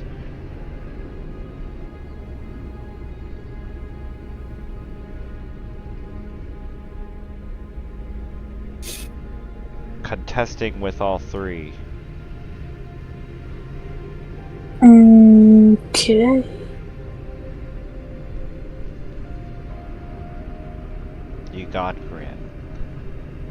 got Diana.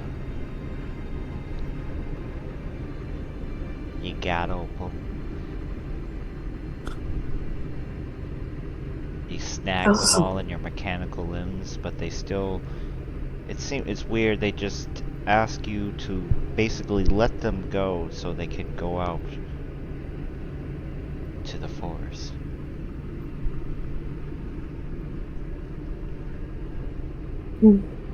Strong tentacles.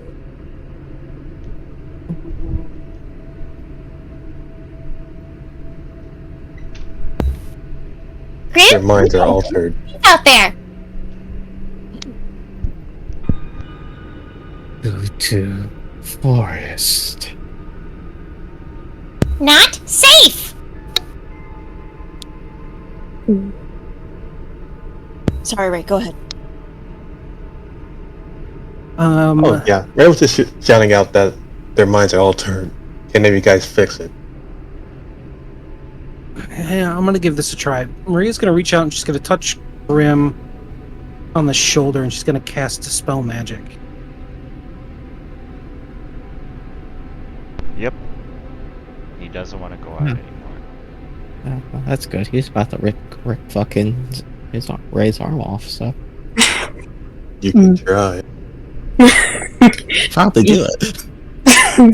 You do see Diana struggling, saying, Ray, I need to get to the forest. Let me go.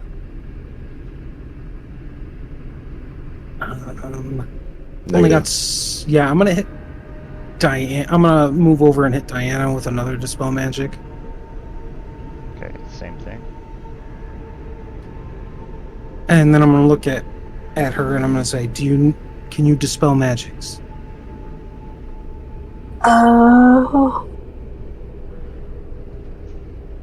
Don't think so. Who else is charmed? Opal? Wait. Would lesser restoration work? I don't think so. I don't think it makes charms. No, because lesser restoration can only remove blinded, deafened, paralyzed, or poison. She's still Opal, right? Yeah. Yes. I guess Maria will move to Opal and use her last third level spell slot to cast Dispel Magic again. Okay, she's out of the trance. Oh, shit, thank you. I was gonna have Grim slap her upside the head. That would probably break her, right? Yeah. Kayak is gonna fly to the window of the truck and stare into the forest. Yeah, Maria moves back to the mounted gun. Says, everyone get ready for a fight. I don't think we're going to be able to outrun this. Tiny click and a hum as she pulls out the energy butter knife.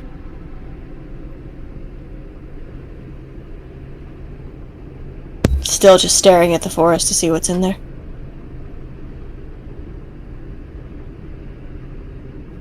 Ray jacks his arms and readies his scanner to see if he can't find it.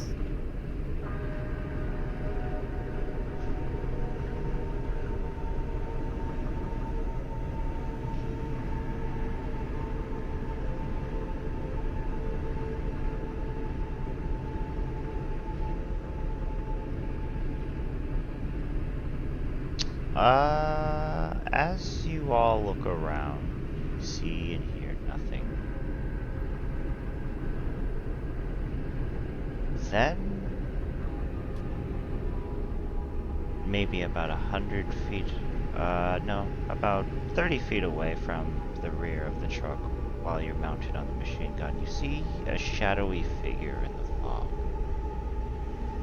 Stepping forward, you hear a woman's voice call out, saying, "Hello?" Stop there. She doesn't stop. She says, "Who's there? I need help." As she continues forward at a slow momentum. Maria's just going to unload with the machine gun. He doesn't play games. Oh. Mm. You see, as you start firing the machine gun, and you see the body, the figure just get just destroyed, obliterated, essentially. You leave a pile of mush and body parts in the road.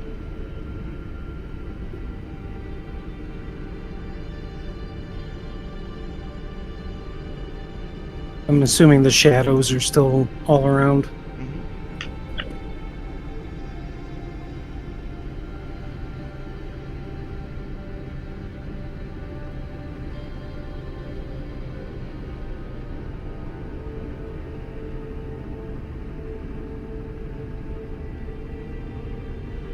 How long do you guys stay out here? Yeah, who else knows how to drive?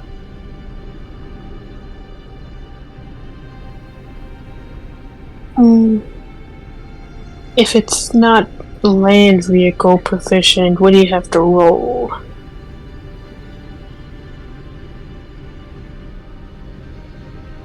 I guess try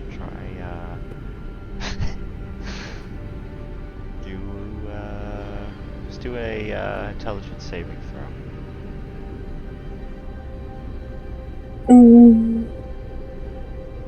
Saving throw.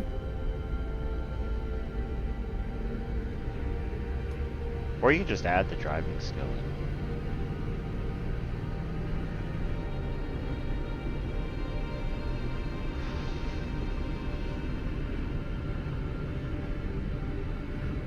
Okay, how fast are you gonna go, Diana? I'll just shout back to Maria. Do I floor it, or are we going slow? Get us out of here. Quick as you can. Alright, she's gonna put pedal to the metal, and I'll say she'll go like 65. Okay, as you pedal to the metal, roll a survival check.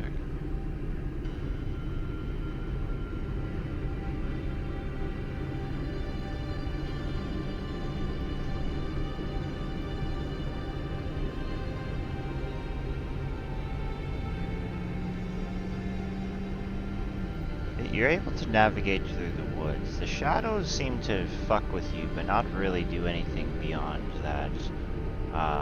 They try to keep trying to tempt you to get off the truck, but you already resisted the first attempts, and this time you're already ready mentally for when they come.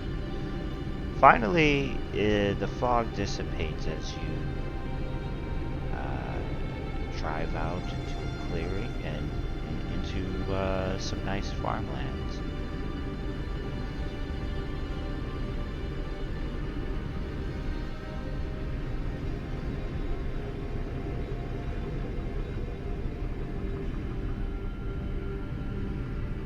Okay, as it calms down, I'll tell Diana, go ahead and stop, Diana. Yeah, Diana will slow to a stop. We'll need to find an alternate route on the way back. As Maria trades places and gets back into the driver's.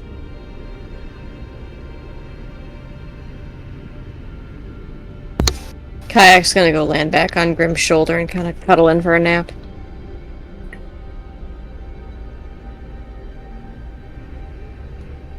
Then we'll start driving again.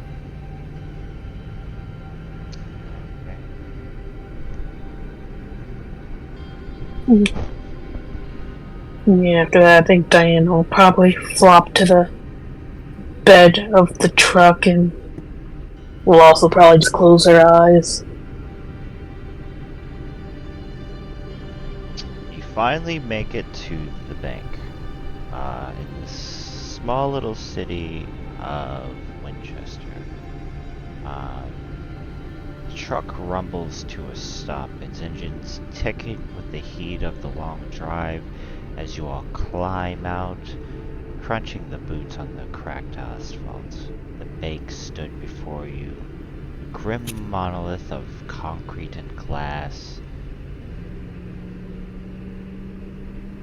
What do you guys do around here? And Maria's going to check the surrounding area just to make sure that there's no threats. And then maybe check, see what kind of other buildings are just in the immediate area. Kayak will also check for threats, but from the air. Okay, roll perception or investigation. An array of scanning.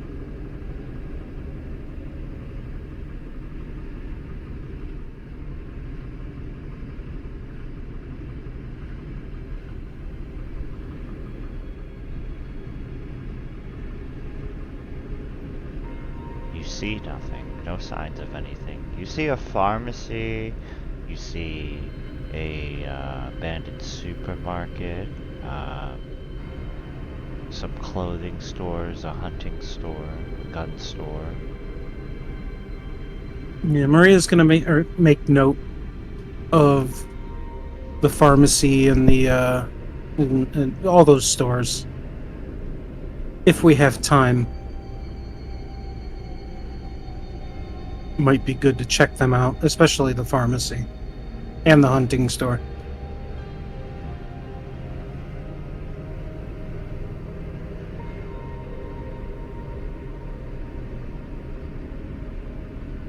All right, everyone. It looks to be clear for the moment. What is our plan of action, Opal?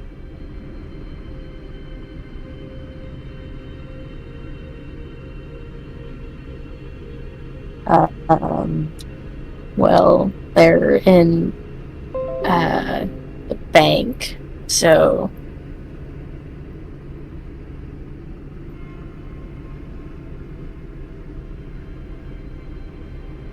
Go to bank. yeah, that's kind of all I got. I'm not the planning type. I mean, do you have like a signal or something to let them know you're here, or?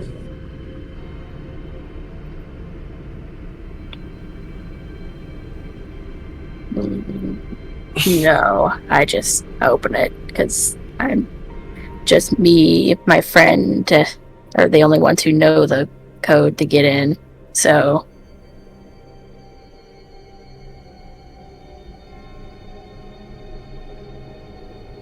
Okay. Well, let's move then.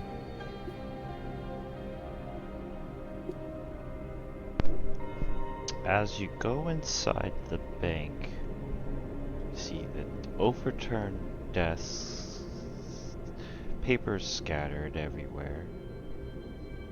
The vault door stood ajar, a gaping maw of darkness in the wall, its heavy seals scrapped and dented as if someone had tried to claw its way in or out. The floor was slick with blood, thick and dark, pooling in the cracks of the tile like oil. Feathers were strewn about, black and glossy, sticking in blood clumps all over the place. The only sign of life in this desolate place is the feathers that fluttered with the slightest movement.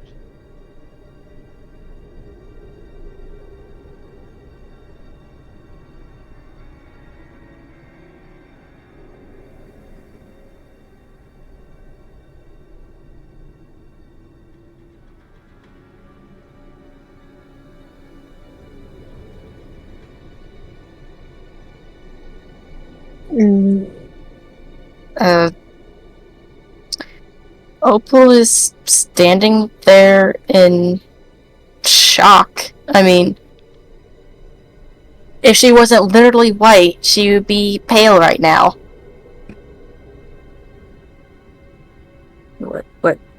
What happened? She starts looking around the area to see what the fuck happened. Where are they? Roll an investigation. I'll help her look around. Kayak will start looking around as well. Yeah, Grim starts sniffing. I will gift of luck that, I guess. I will also gift of luck that. I think that's my last one. No, I think I have one more. Gift of luck. Your breath opens, is caught in your throat as you move closer to the vaults.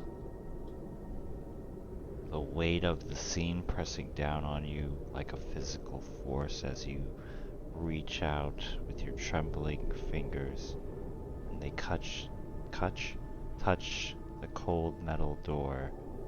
Your eyes are searching the darkness within for any signs of your child, for any signs of hope, but there is nothing. No diamonds, no Melissa. Only the blood and the feathers, the evidence of a struggle, of something terrible that happened here.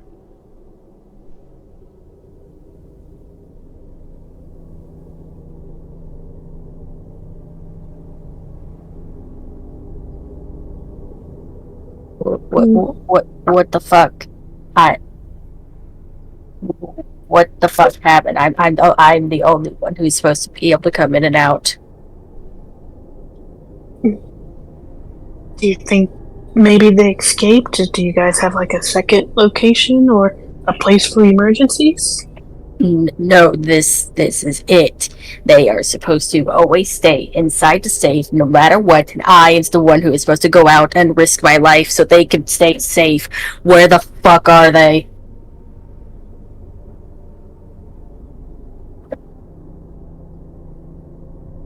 Grim will kind of wander forward inside. And just kind of look. And kind of kneel down and look down at the blood and feathers. They still seem relatively fresh.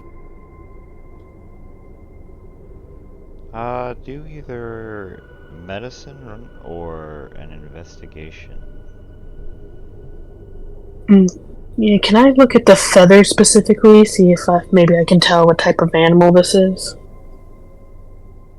Sure. Was friend bird?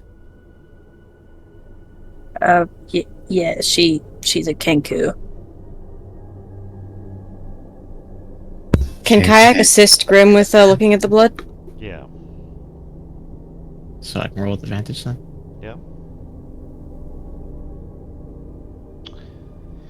You want to say 5 hours or less, maybe. It's fresh.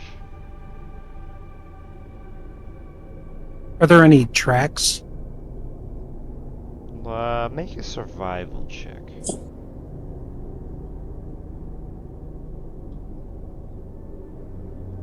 You do find tracks, yes.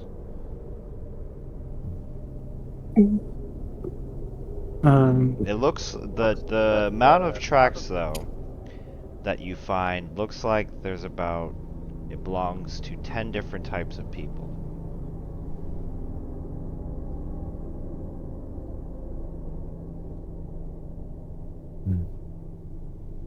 They all leading in the same directions? Yes. I have tracks here. But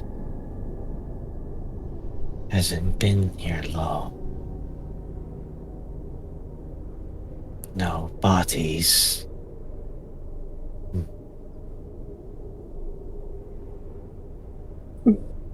That might be a good sign, at least that there's no body. We should move quickly. Yes, let's go now. Yeah, Maria's gonna keep an eye and start following those tracks. Okay, you guys all going by foot? Uh-huh. Yeah. Kayak is going to fly. She's going to keep probably a good 50 to 60 feet in the air, trying to get a view ahead. She'll go higher if she needs to. Yeah, go by foot. Before we leave this safe, does it look like the place got pretty much like ransacked? Yep. Okay. Okay. Yeah. Diana will also go by foot. I'm gonna use both of my harness divine powers to regain 2 of my level 3 spell slots. Just because, yeah.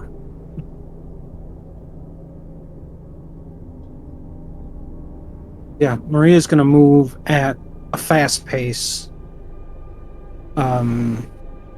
tracking these footprints. Okay. You guys follow the tracks. They lead up to a mile up. They lead up to a old style looking church, worshipping the god Lathander. The wind is blowing on the shutters, just making a slamming noise every once in a while. As far as you know, there is nothing here, but this is where the tracks lead to.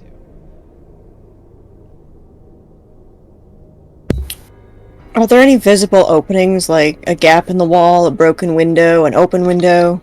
There's lots Anything of broken windows. There's not there. There's lots of broken windows. Can Kayak fly up to one of probably the highest windows she can find and squirm through into the building? Mm-hmm.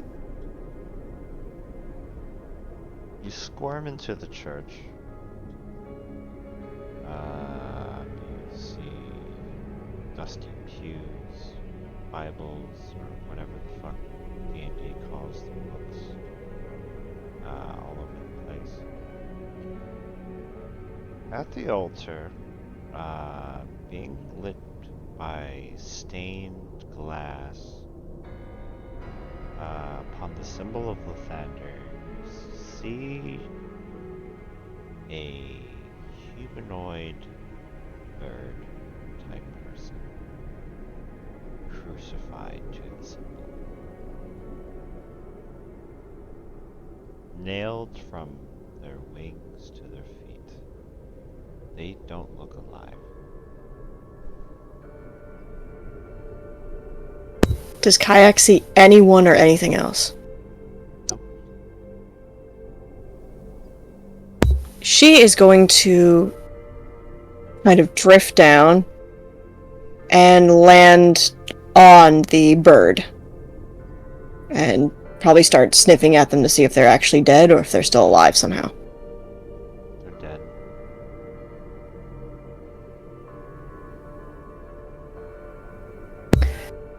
She's gonna grip one of the feathers in her jaws, yank it out, and then fly back out of the church and back to the group. Probably land on Opal's shoulder.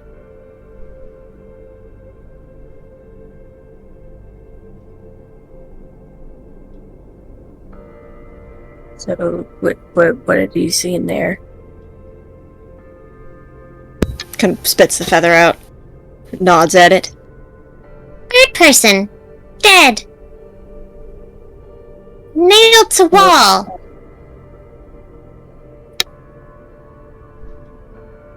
Nothing else.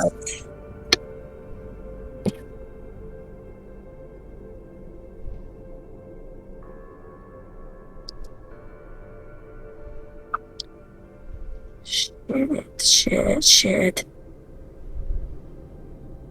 Opal's gonna see if there's a way she can get inside. Yeah, I mean, you can just walk in the front door. It's not even, it's like barely hanging on. As you, Okay. As you just rush through the church and the massive doors fly open and make a loud slamming noise as you run in and see the spectacle.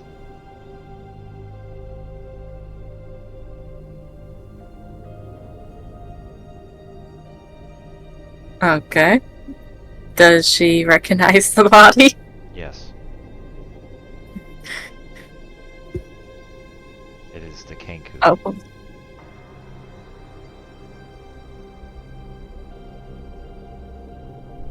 Opal covers her mouth with her hands. And she just looks absolutely devastated.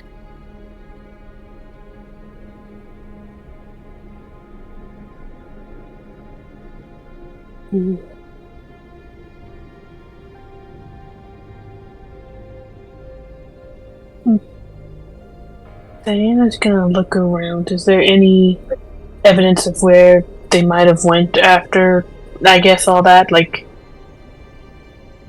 was it recent or... Do a survival check, Dad.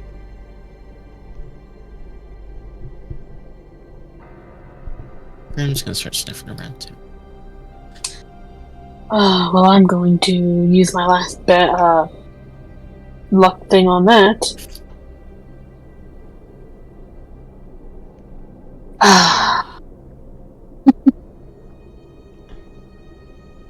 Do it again. See if you get a 3. I'm trying to think. Hang on.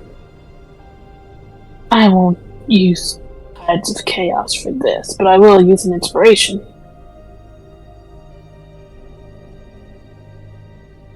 God damn it, Tam!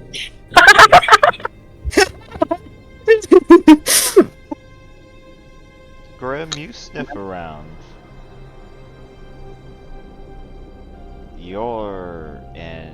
You follow the trail going towards the nearby graveyard by the church. It's a massive, massive graveyard. Diana, you think you following tracks, but you're not. Grim will kind of go into like hunting mode and just start scouring through the graveyard.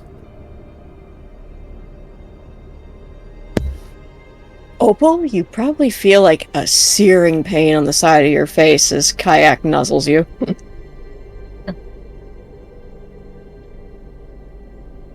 She jumps at the pain, but once she realizes what's going on, she gives a very sad smile to Kayak and pets her on the... She covers her hand with her sleeve and pets her on the head.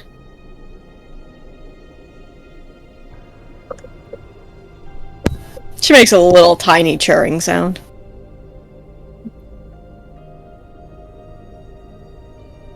Ray looks at Opal and looks back up at the body. Would you like my aid in helping it down?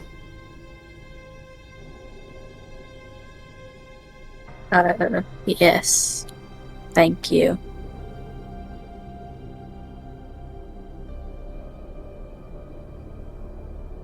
Ray uses his mechanical arms to, as gently as he can, bring it down. Gently takes the poor woman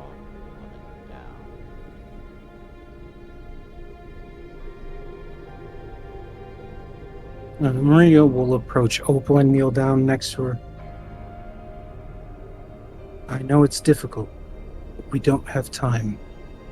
We need to find your child. Once we do that, then we can find who did this and hand them the justice they deserve. Yes, I agree. We need to find her. Grim, as you're searching around the graveyard, a hand comes out of one of the graves and tries to grab your leg, but you manage to dodge it. As a zombie's half of its torso starts to stick out, screams at you, tries to grab at you. Grim buries his claws right into its through its face. Smash. It's really easy to kill. Then you see at the other graves, zombies slowly coming out, one by one. 1, 2, 4, 10, 20. The number keeps growing.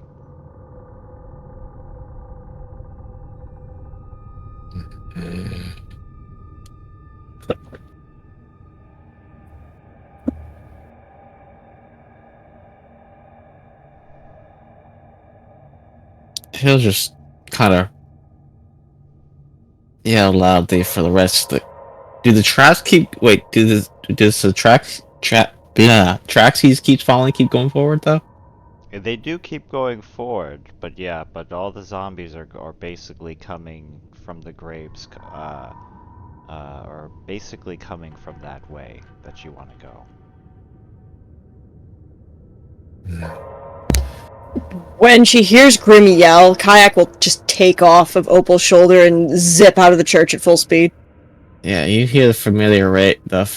Everyone probably hears the thunderous roar of Grim going into a rage as he's gonna do what he does best and rip and tear until it is done.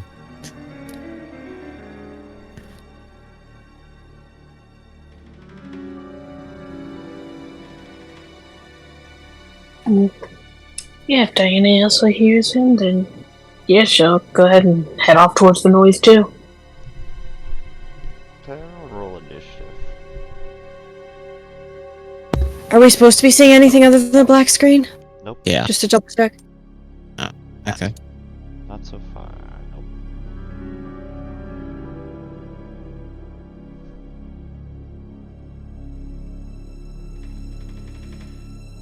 Does Roll20 do the advantage on initiative for barbarians automatically, or?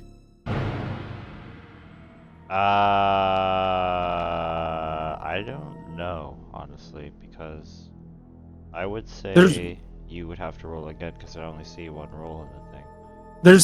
There's an option for it if you go to the character sheet settings. Yeah. Uh-huh. If you go to the character sheet settings, top middle box is stats. One of them is initiative. Oh, initiative. Yeah. Oh, okay. Yeah, I'm just gonna roll that again then. Yeah, change the initiative style to advantage, and then it should automatically do that. Gotcha. Thank you. Okay, as you guys run up to Grim, you see zombies and skeletons just coming out of the ground, sprouting like unwanted weeds. If it'll ever let me roll the goddamn fucking initiative for it, though. One day. Thank you. Okay. There you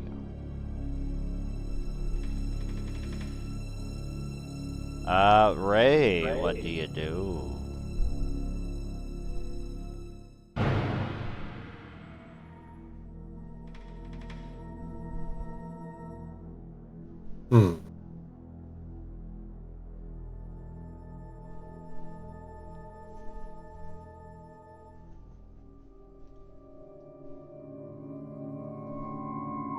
Yes.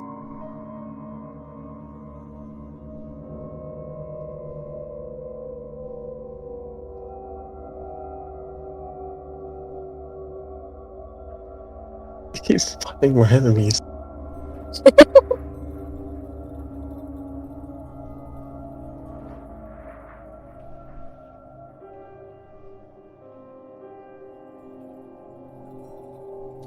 But, yeah, I guess he just smack these guys with his robo tentacle.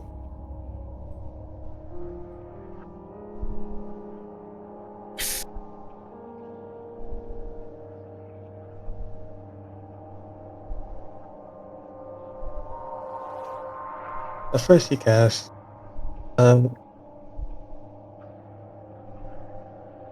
he actually select the shield. Goes forward.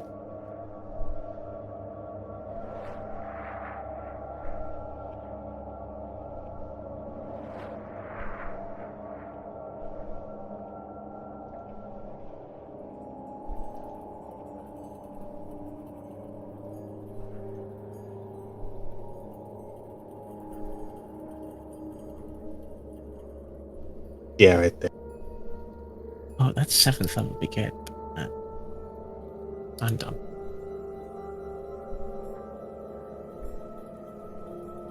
And I'll smack this guy above him with his thing.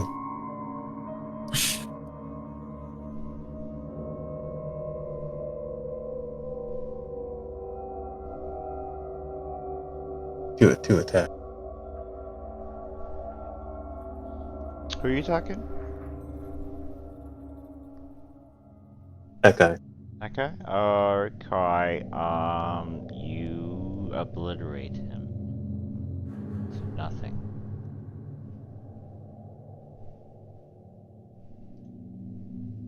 And it won't do the fucking dead thing for some reason. But yeah, you kill him basically. That's it for him. Okay, who is next?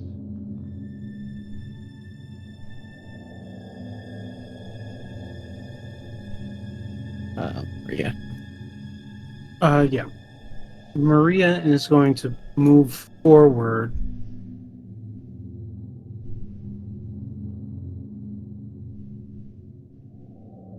And she's going to yell at everybody else to stay behind her. Let them come to me. And she's going to try and make as much noise as possible, trying to draw them to her. Draw as many as she can, as close as she can. And then once she's going to hold an action. Once, move a little bit further. A significant amount of them are within 30 feet of her. She's going to unleash her channel divinity.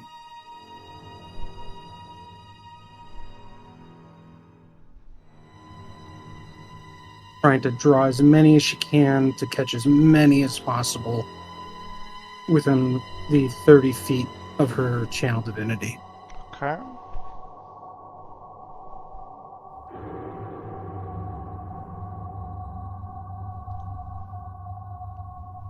They don't need to make a save, right? Or they do? Yeah, they'll make a save once it's cast. They make a wisdom saving throw. Okay, yeah. All right. You make a lot of noise and you cast. Yep. Anything else? Nope, that's it. Just holding the action to cast or to use channel divinity. Okay. Kayak.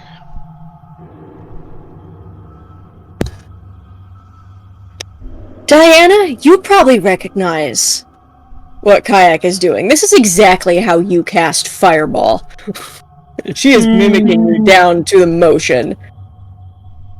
And just a ball of this sickly black and green energy grows between Kayak's hands, and she is going to throw it. Let's see. Right here. As she casts Fireball. Actually, I think I can make the outline snap. Hang on.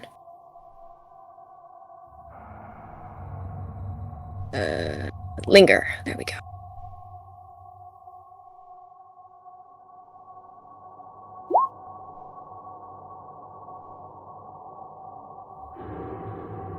So those 4 zombies need to make, dexterity throw, DC 16.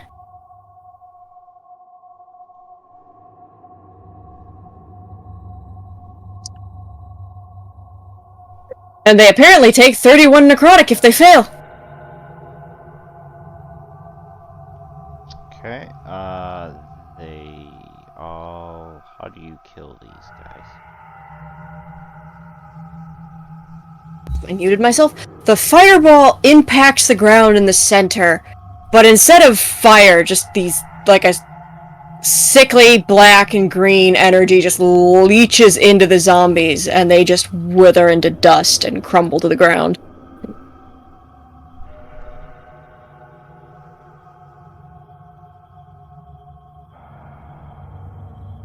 Okay, anything else? Yep, bonus action activates her blade song.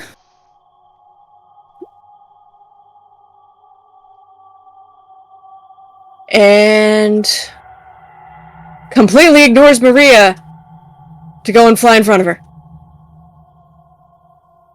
That'll be it for her. Okay, Grim. Yeah. Grim is. That's 5 feet, really?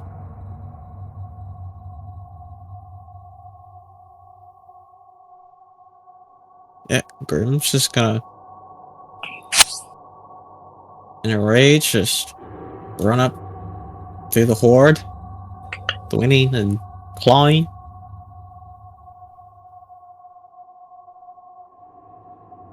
Just have they just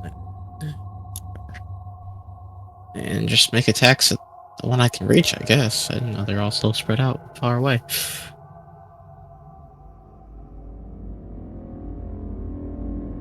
Recklessly. That should just be the 2 bonus damage on the second attack if that hits. Okay, you managed to tear down.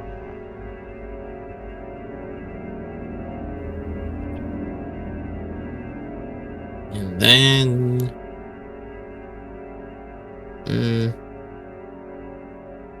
that's really it, I guess.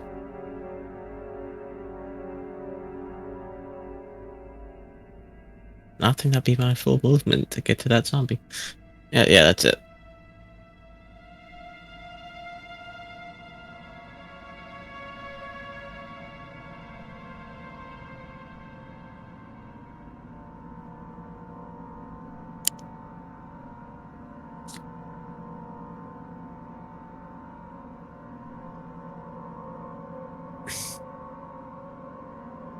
I'll be right back.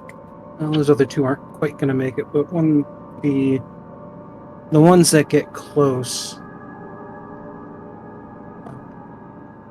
before they can get close enough to attack, I'm going to unleash my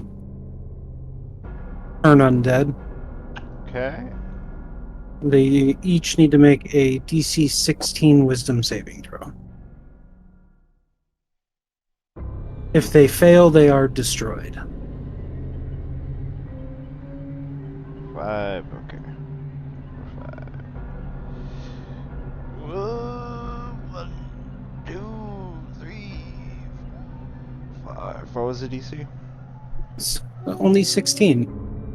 Okay, so 2 are instantly dead. Aren't there 6 zombies? I'm high. Yeah. 6. 3 are dead. 1, 2. And then what happens to the ones that pass? They just run? Or they stay? If they make the save, then they're fine. Okay. They just do whatever they want. Alright, you managed to incinerate 3 with your newly found divine powers. You notice you were able to do this without the help of any technology.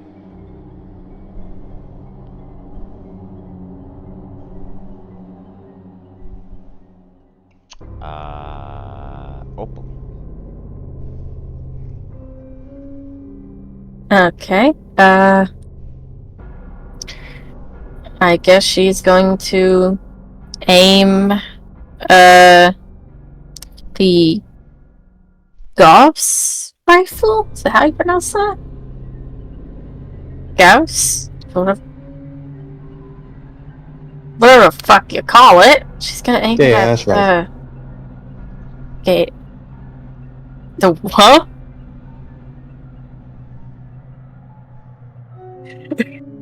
Should aim her fucking gun at that fucking dude right there. Okay.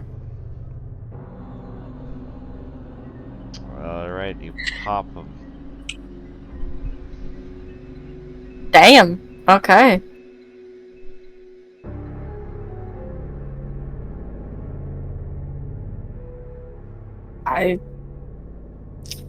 That'll be it for me, I believe. Hi, Diana.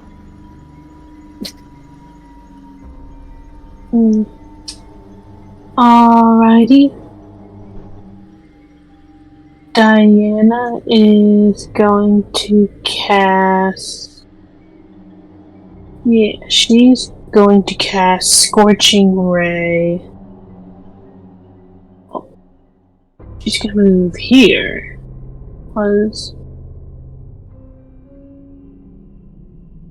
Yeah, like right about there.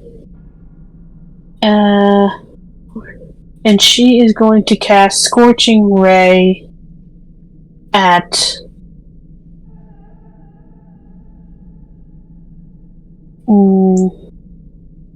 yeah. 1, 2, 3. Okay.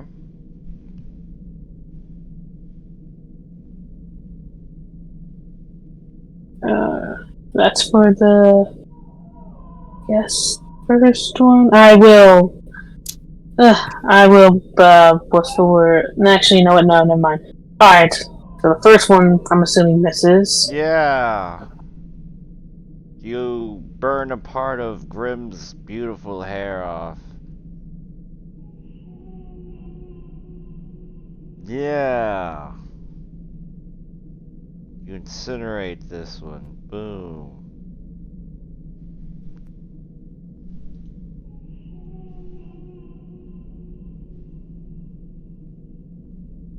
My rolls are terrible. You incinerate that one. Boom. Alright, and that is. Yeah, that's my turn.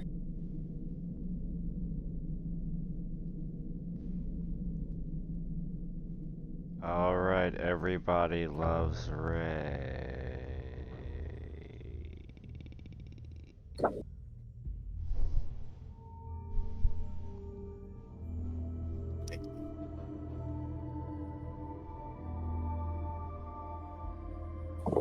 Yeah, that's good. Yeah, when mechanical whir and like a steel whip, Ray sends out his mechanical arm, just button these guys to death.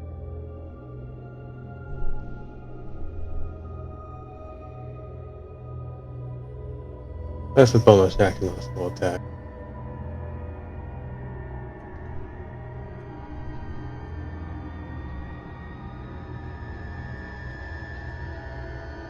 Alright.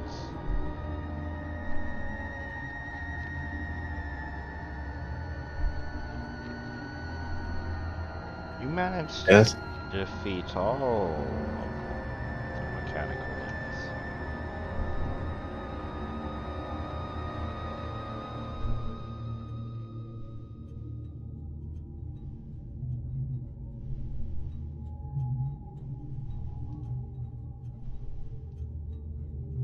That's right. As you turn to the last of the skeletons to dust, it is once again silent.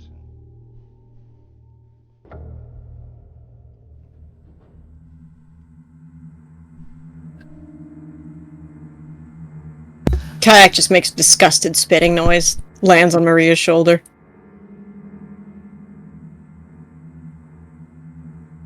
Following tracks. Grim kind of points the direction he was going. Maria will move forward and attempt to find the tracks that Grim was following. Okay, roll a survival. Opal will help her with that. That's cool. I was gonna say Grim's probably still tracking, but yeah.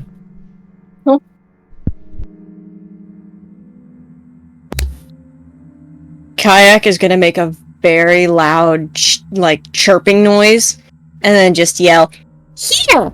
Here!" Right in Maria's ear, probably.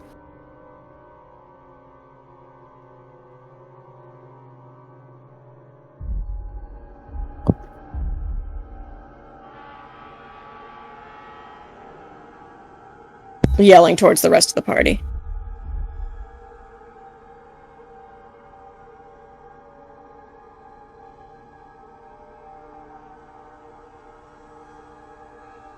Okay, just give me 5 minutes to go to the bathroom.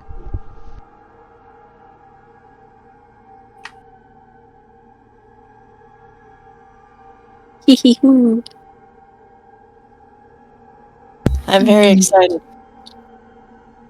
The Fair plot warning. thickens. Fair warning, if you all don't approach Kayak very quickly, she is going to start throwing things at you. What do you mean? She told you all to come here. If you do not come over to her, she is going to start throwing things at you. Fair warning.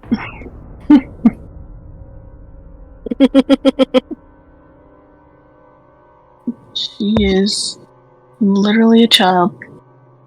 She's fucking 2, what do you expect? Which is technically 6 for kobolds, but, you know, still. Mal, I really liked the quip back at the gas station, like, either let the cockroach live or deal with Kayak being a brat for the entire trip. It's a very compelling argument. Yep.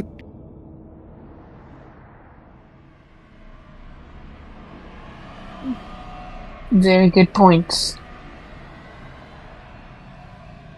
Oh yeah, she would have thrown the temper tantrum from hell. And no one wants to deal with that.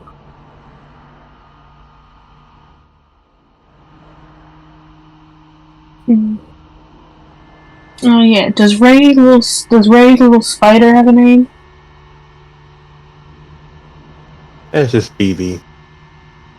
Oh, BB. BB, does that stand for anything? Yeah, battle buddy. Okay, that's cute. Big bug. Big bug. How big is it?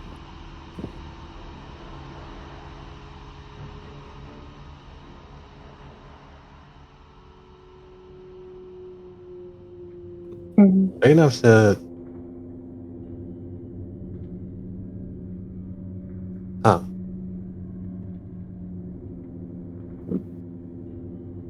No, I Big don't enough know. to what? Oh. It's supposed to be like a small backpack. It's supposed to be like an oval shape that attaches to Ray's back. Like a small, like between the shoulder blade. So maybe slightly bigger than Kayak. Yeah. AKA Kayak can ride it like it's a dog.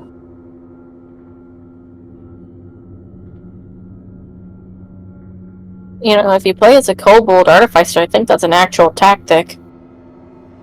If you It do is. better I had a kobold artificer in my Friday morning game who did just that. Kayak can also ride in her cockroach. Just so you all have that mental image. Of course she love can. 'em. That thing is staying outside. The fuck it is. It's not going into the... It's a roach! If it ends up inside the base, it's gonna somehow, some way, find its way accidentally, quote unquote, kicked into one of the lava pools. Oh! Someone makes Kayak cry, you're going to get thrown. You're going to get thrown half a yard. So. Oh, You're gonna do that to a poor little girl's pet. The cockroach. Yes. It is a roach. She can keep it as long as it's outside. It's fine, she'll give it baths. It'll be nice and clean. It still poops necrotic damage. Kayak causes necrotic damage when she touches things. Okay, so is she gonna pick up after it? No, let's not be hasty here. About to say, no one else can pick it up, otherwise they're gonna get hurt. And also, they gotta take care of it when we're away. It's just...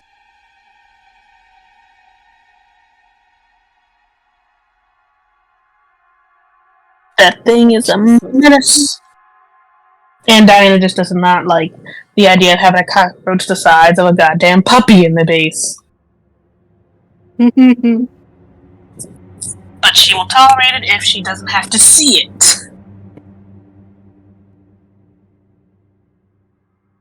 Yeah, the second a cockroach the size of a puppy showed up, I immediately knew a new way to torment you guys. So Yeah, I know. That thing was coming home with me. I was about to say, as soon as the DM said it was literally the size of a puppy, I'm just like, oh no. Yeah, I was considering, she could kill it and drag it past you all, and you get to watch her eat a giant fucking cockroach.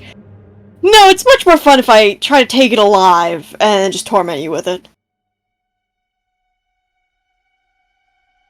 Consider this retribution for making me be the captain in the Pirates game.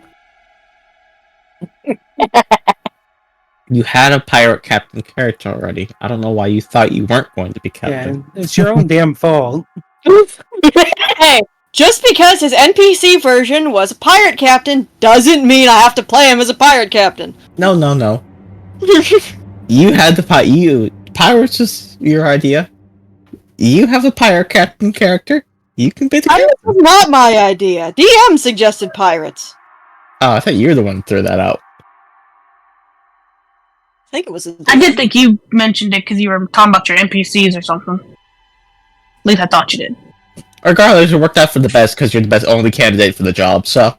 I was about to say, I mean, you can't literally play the captain NPC and then not be the cap. I mean, it just don't make sense.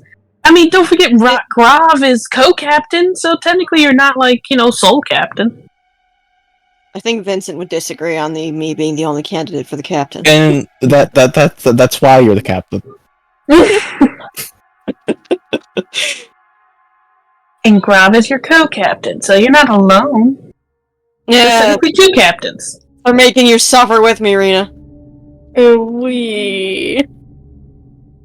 Because who else? Let's be honest. Who else is going to be captain? Not I. Xander? I'm not much of a leader, man. Yeah. Let Xander just catch some waves and chill out. I'd say Xander's too chill to be a captain. Fuck. There's only one other choice. He can't get out of it. I'm aware I can't get out of it, but I'm gonna give you guys hell because of it. Of course. Please, you enjoy it. Yeah. I hate being in the spotlight, you all know this. I tell all you doing what to do. Say that like Cerulean is the main character. Say if you don't like being in the spotlight, you shouldn't have made a captain character. Hey, I wanted to play him! I've been trying to play that motherfucker for literally a year. I've tried to get him into 3 separate campaigns, and they have all died after like 1 to 2 sessions or before they even started. And you want to know why? It's because you weren't the leader. Yeah, it was a bad. They were under the charge of a bad captain. Yeah. Mm-hmm. Well, it's like pirate games. He was a regular barbarian. Welcome back. Welcome back. Continue bitching at all of you after the session. Do you need to leave soon, Mel? Because of work shit? Like 40 minutes or so. Okay. Probably at the latest. Okie dokie. The countryside, as you move through it, it felt like the earth itself had swallowed all the sound. The land stretched out before you guys, barren and desolate. The fields overgrown with weeds that choked the life from the soil. The sky hung low and gray, a heavy blanket of clouds that pressed down upon them. The tracks were faint, almost lost in the tangle of grass and dirt, but you still managed to follow through with grim determination. I get it. Grim determination. Get out. As soon as every member of the party comes within like a group around her, Kayak will pull her penny out of a pocket of her tactile vest, pop it in her mouth, and cast Dead Walking on everyone.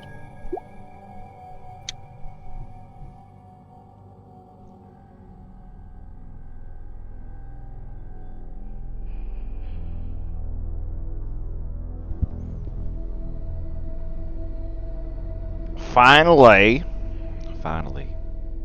coming to what looks like a neighborhood that lay in ruins. A skeletal amount of what once had been.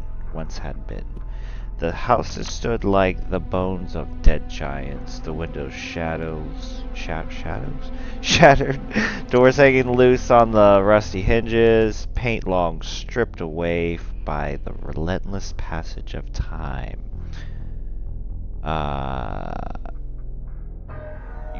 This raider camp sprawled across the remains of the block.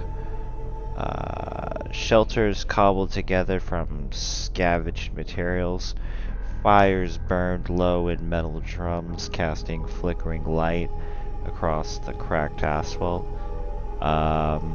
Amidst the wreckage, a small figure moved, her green scales catching the firelight as she sorted through a pile of scrap under the watchful eye of a sneering guard.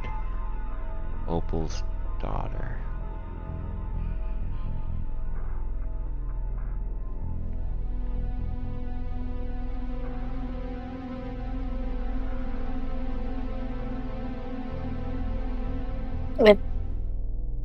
As soon as Opal recognizes her, she's going to start heading towards her.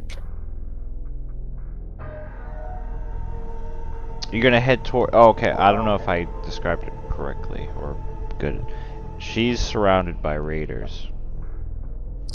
Oh yeah, Maria will reach out and stop Opal from just rushing in. Yeah, this is like basically this old neighborhood is a makeshift raider camp. Yeah, I don't know if I described it well enough, but yeah, basically she's basically being forced to dig through scrap while a couple of guards are watching her. What do you guys do? You're probably like maybe a good 50 yards away, like in the woods. How are we pretty well hidden? Yeah. Okay. Maria's gonna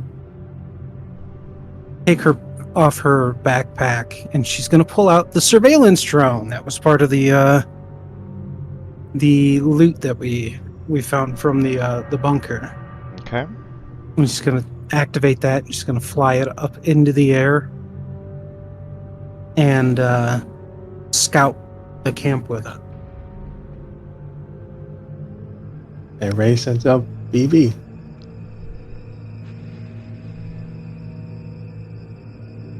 Okay. The first thing. Kayak is gonna follow the surveillance drone. Okay. How high are you flying the surveillance drone? Well, it depends on how good the camera is on it. Can I fly it 50 feet up in the air and still get a decent picture? Yeah. Then it's going to be up there. I want to make sure that it can't be heard. Okay. And where's BB going?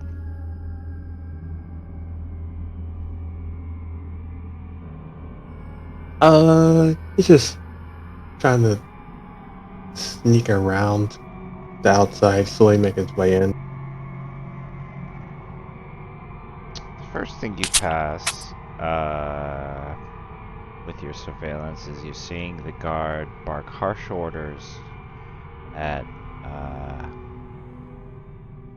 Opal's daughter.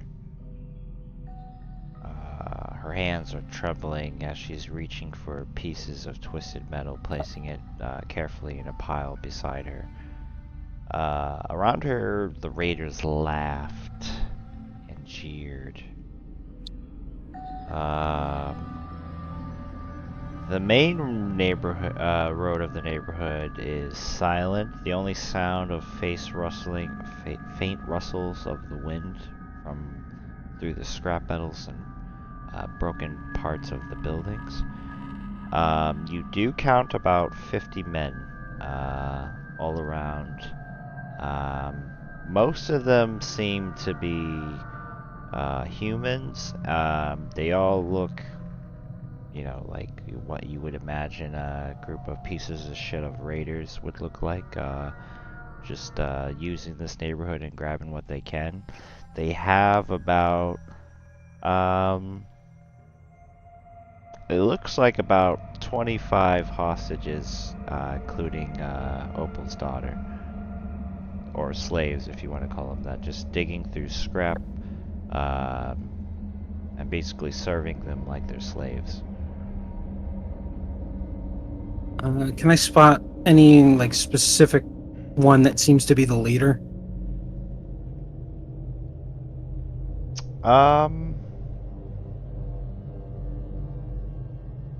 You do spot a big orc that that seems to be in charge. He looks about 8 feet, built like a tank.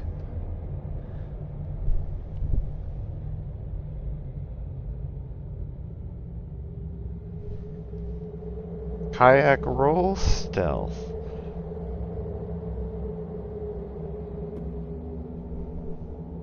Did Kayak say she was gone? I did, yes. I said she was following the surveillance drone. Oh, I must have just not heard you over other shit then. I'm gonna use my last inspiration on that.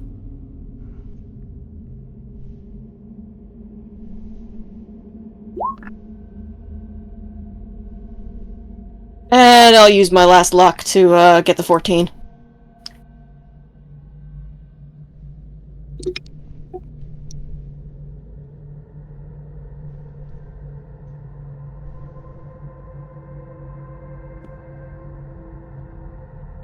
Kayak, you are spotted. If she's 50 feet up, with the drone, can they tell what she is, or does she just look like a really weird bird? It depends how they are looking at you. Make a dexterity saving throw as you hear,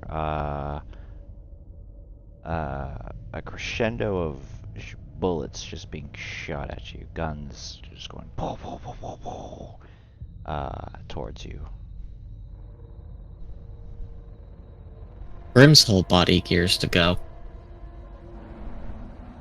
Okay, you just take 5 piercing damage from the bullets as you're jetting. I'm assuming you're trying to jet back to the party. She's probably, instead of going back towards the party, she's just gonna, like, frantically beat her wings and shoot higher up into the air, as high as she can go. Okay, do an athletics or an acrobatics. As you fly higher and higher.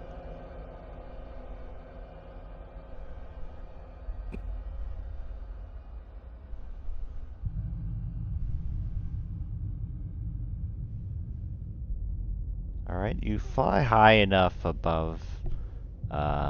You keep flapping your little wings, even though you're bleeding a little bit, but you manage to fly above the clouds to keep yourself hidden.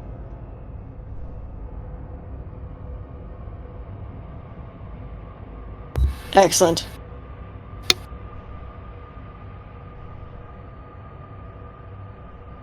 This is probably the highest she's ever gone. The party probably hears it better in the distance, where it sounds like a clanging noise being used to be a makeshift alarm, as you see all the guards start to kind of mobilize together in defensive positions and frantically run around.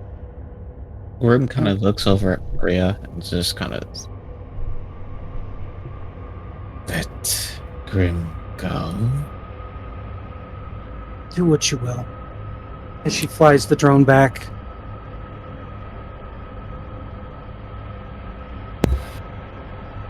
While she's up above the cloud layer, can Kayak start casting some spells on herself? Sure. Cobalt angry. Is the daughter still there as the people are freaking out? Yeah. Okay. Opal, do you have your sniper rifle? Yes. Find a good spot. Start taking them down.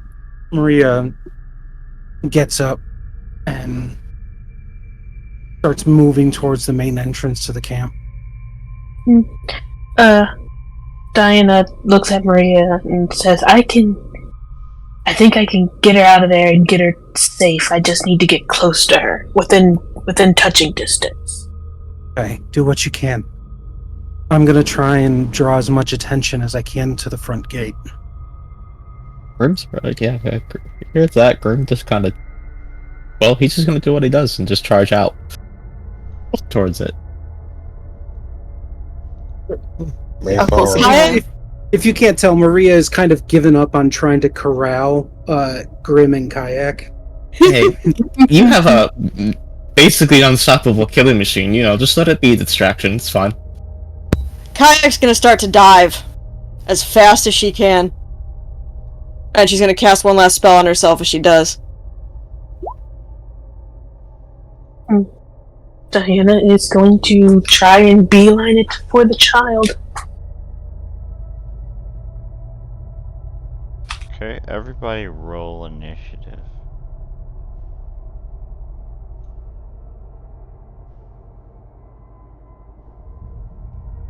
Also, if I say that Kayak is doing something, you are all free to try and grab her. She is 1 foot tall. She is easily grabbable. Scoop the baby. Yes, but... yeah.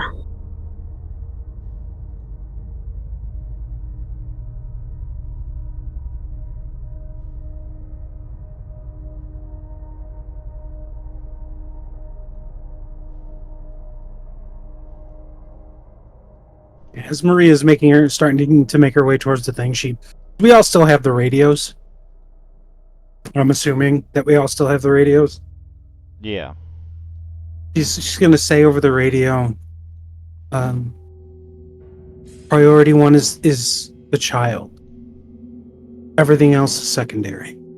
The rest of the hostages, secondary. Eliminating these guys right now is secondary. Our main priority is to get the child out.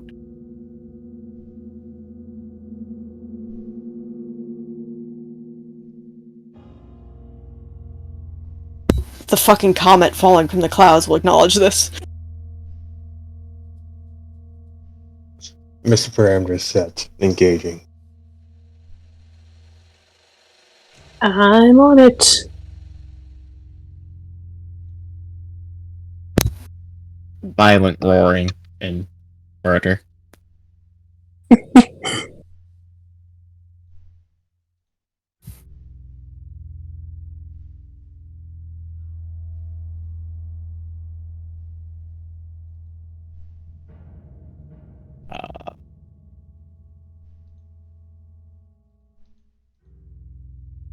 Okay. Okay.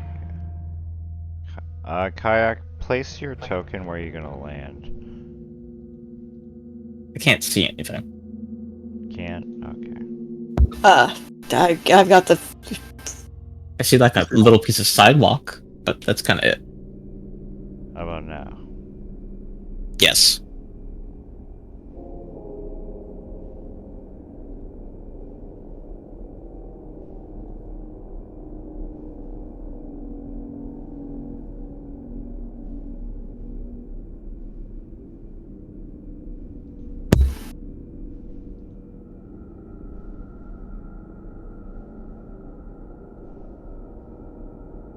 And I proceed to put my arm right down on my needle. Ow!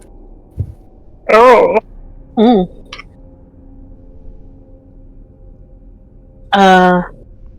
Do we re-roll since the thing didn't get the initiative order thing? It should be there, yeah, everyone's on there. Oh, they are? Or we are? I don't see it. I mean, Yeah, I just see see the bad guys. Yeah. You don't see yours? I see everyone. I can just tell you when it's your turn because it's like Kayak, Diana, Sergeant, Maria, Ray, Opal. I don't know if you have to refresh or not. No, that's fine.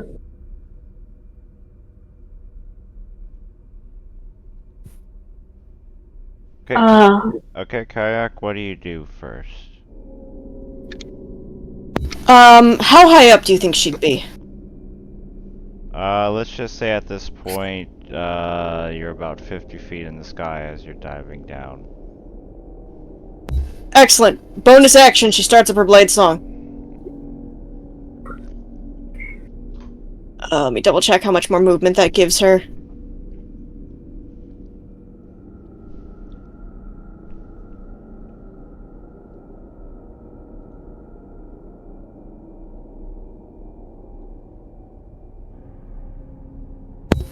Alright.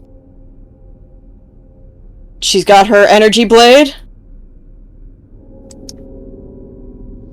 And as she dives... Fuck, that was not... That's supposed to be a line. Sorry. She's gonna go for this fucker first.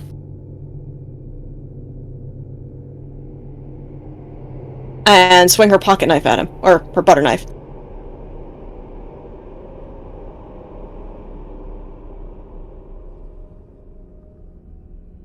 Does a 24 hit?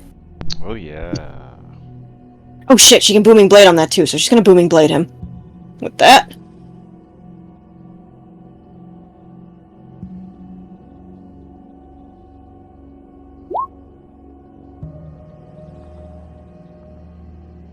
Okay. Exact same roll either way. So he takes 3 slashing, 4 lightning, and 6 thunder. And if I recall correctly, a Chardelin's Stride goes off too. So he takes an extra 4 necrotic. Okay. And then she's going to, see how much? She moved 15, so she could move another 15. No, it's not worth it. She's gonna stab him again.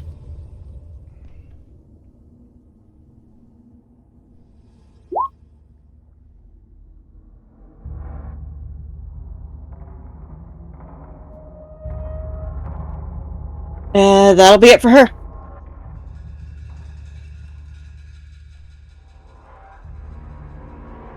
Okay, as you land down, How,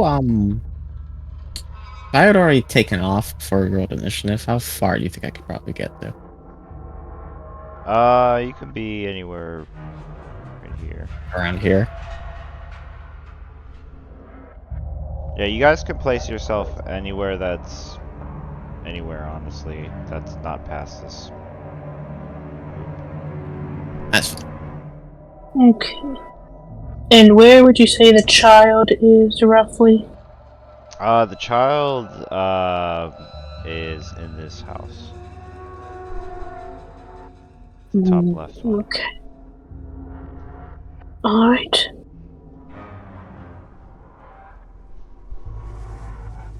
And, these will all be to Kayak.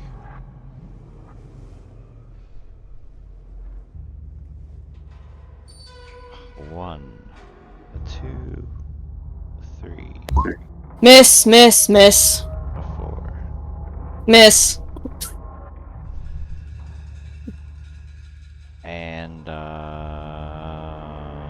let's see, and Diana.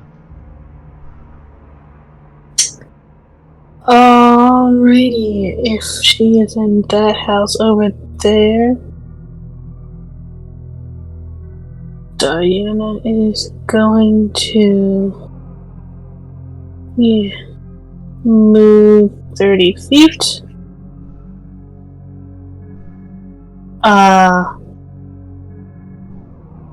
Use her action to dash another 30 feet over here. And then she is going to Bonus action, Misty Step. Past these guys, right? Yeah. Right here.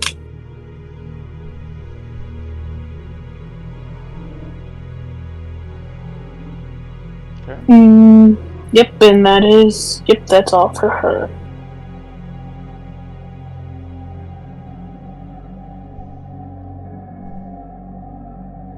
Okay, Maria.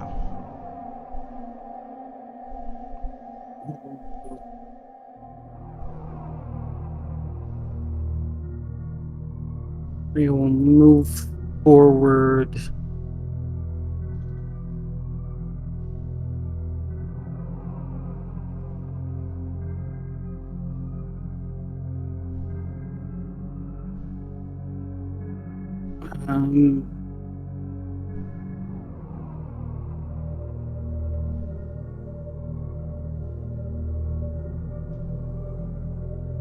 Everything is within range.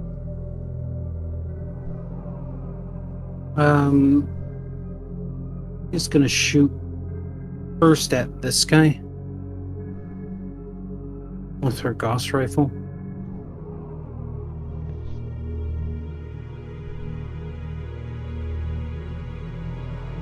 Okay. That's a hit.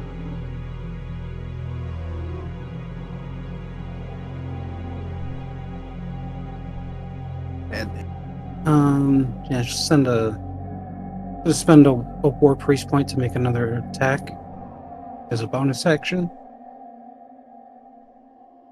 against the same guy. That's a little better. Alright. Yeah, that's it for Maria. Ray.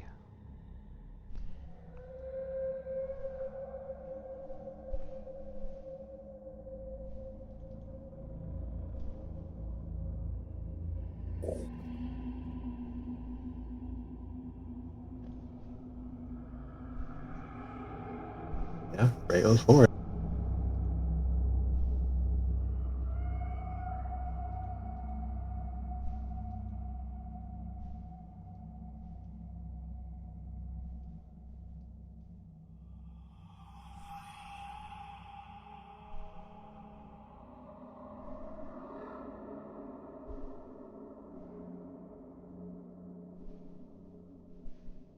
Can't do that.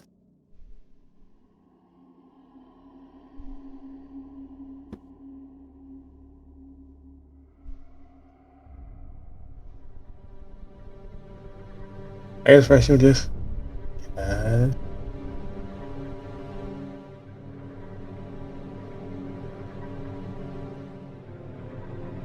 Always have to cast Shield Fate on myself.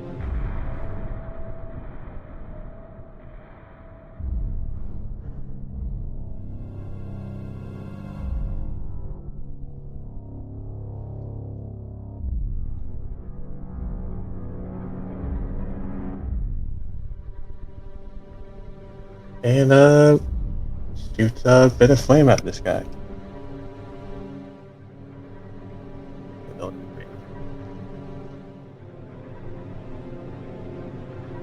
Okay.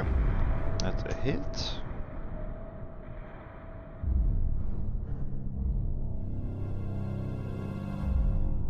Answer for him. Opal. She is going to use her sniper to shoot at. What the? Hold on.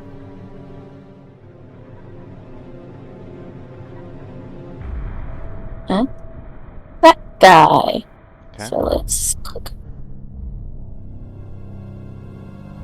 That's a miss. Damn.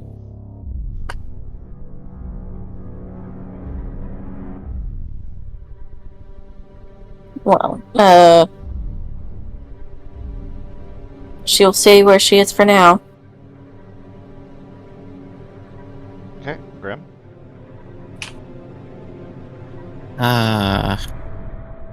Like a fucking barreling fucking bear. He's just in a rage. He's just gonna shoot down here and just fucking murder this guy.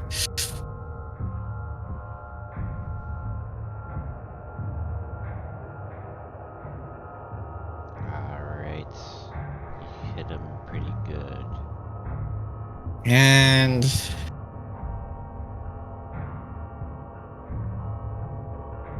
yeah, he'll rip his claws at the. I think I can reach that guy. I think it's 20 feet. Yeah, and as he stabs his claws up to the one other guy, he'll rip his other hand through the guy next to him.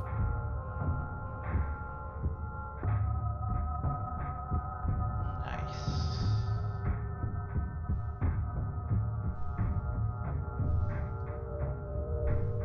And that'll be it. Kayak.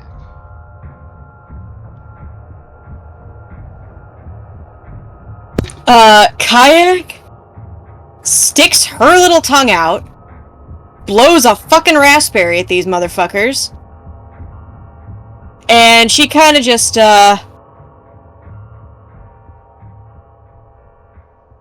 hops 5 feet forward and 5 feet back, so they all get caught in a Charlatan stride. By the way, DM, since I have to slash your feet, the guy I hit with the crit, the second guy here, he has disadvantage on his attacks till my next turn. Okay. All 4 of these people within 5 feet of Kayak take 4 necrotic. Okay. And as soon as I get my line tool back, I can start measuring the... Okay, so that'll be 50. She goes here.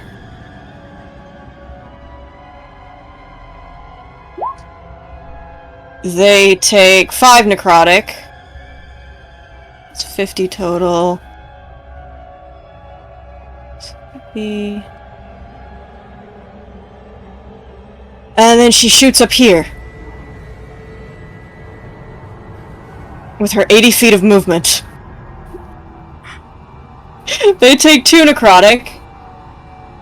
And she's gonna whirl around and she's gonna throw a fireball at the 4 she left back there.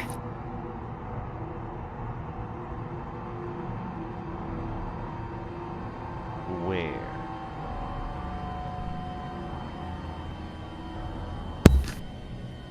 Sorry, I did not mean for that to actually cast. I was just trying to throw the spell up. Right about... there. Let's move that over 1. There we go.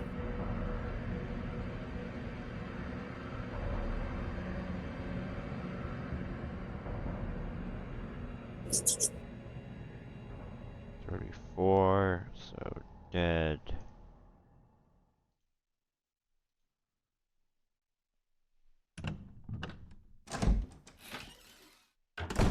Dead. Dead. And dead. As they all scream in horror as they are engulfed in flames. Necrotic energy, actually. Or necrotic penis energy. I don't think Kayak has one of those. Anyways, that'll be it for her.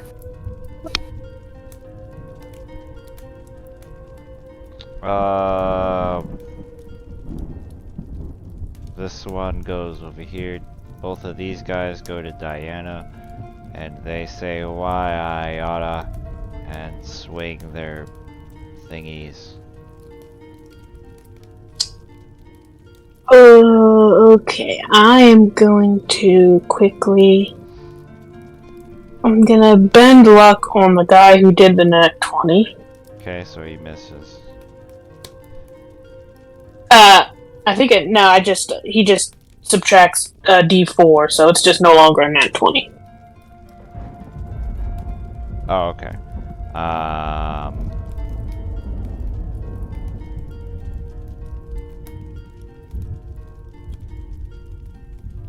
Either these two are to kayak.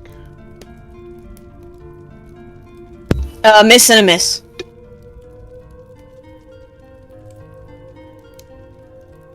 This guy comes around the corner and he says, "What do you think you're doing, my guy?" And he takes his longsword.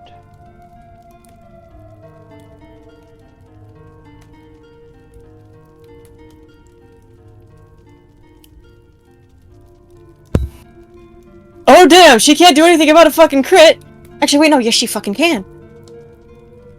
Hang on. I'm hanging on. That's what I She's thought. gonna unlock him. Okay, so that one. The 21 So the crit- misses. The 21 misses. The only one that hits is the 27. Okay, the 27. And then, back to Diane. Right. The house that the child is in. Does it look like the door is unlocked?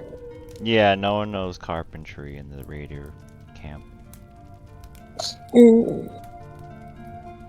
They kind of just like squatting in this neighborhood because it's just pre-built houses, pretty much. It looks like.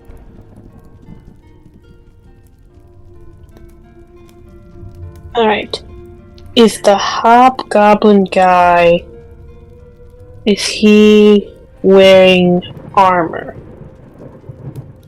Yes. Or metal, I should really ask. Yes. Only on his nipples.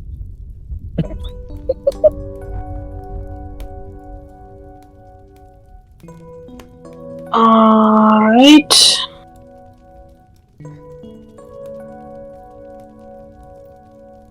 Alright. Diana is going to Misty Step over here.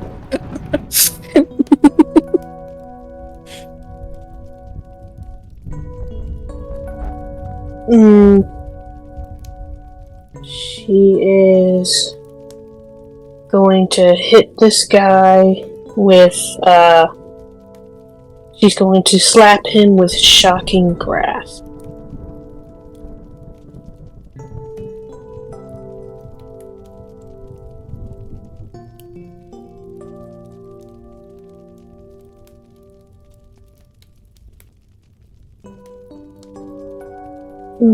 Assuming that hits.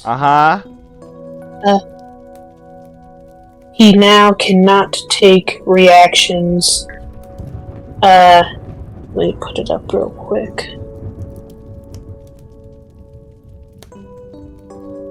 But, yeah, so he takes 5 lightning damage and he cannot take reactions until the start of his next turn. Okay. And I am now going to use the rest of my movement to get inside the house.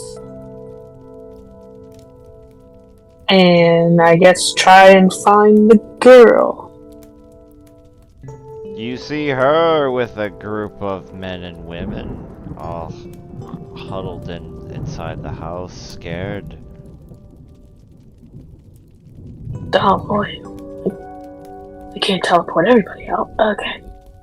But that's my turn. Alright, Maria.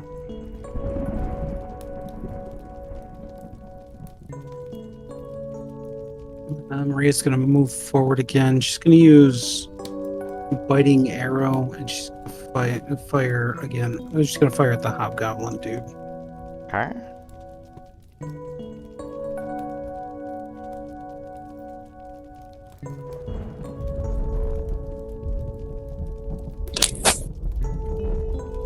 Yeah. 14 piercing, 6 cold.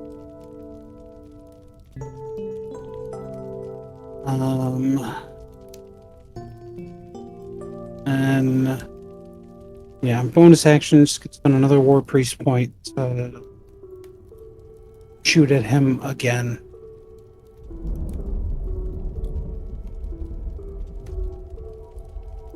For another 12 damage. Yep.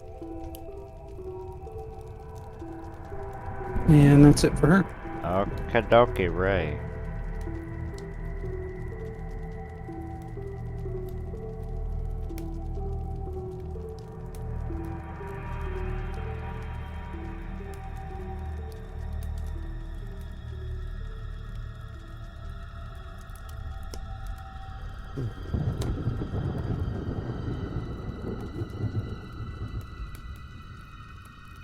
Yeah, I'll take the dash fashion.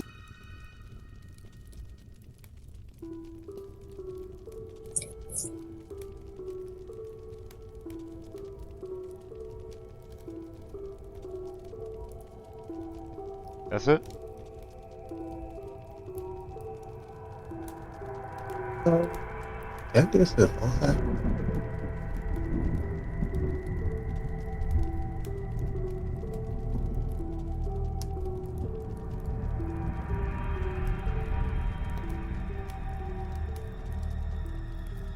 Yeah, I can do it as well. Just smack this.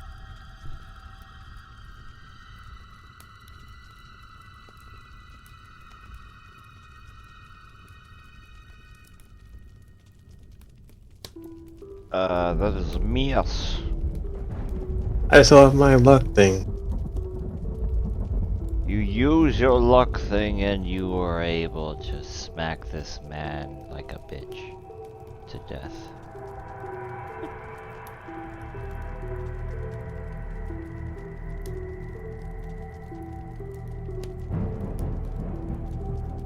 It crushes him like a giant metal whip.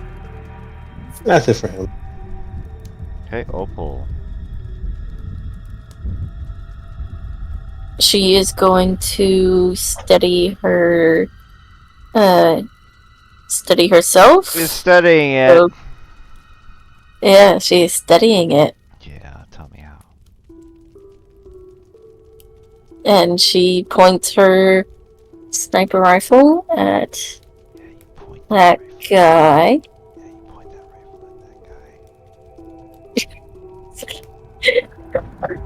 And she's gonna shoot at him. Yeah, you shoot at him.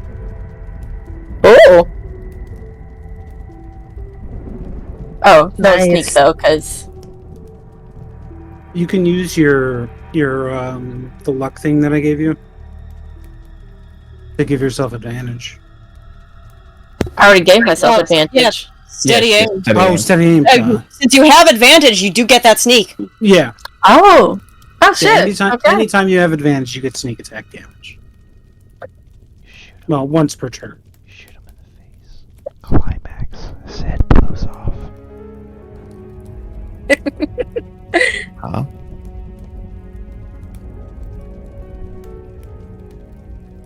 Yeah, her bullet just goes right through his fucking head. Angie Mama Lizard. Yeah. Very anky. Yeah. That'll be her turn. Okay, Grim. Okay.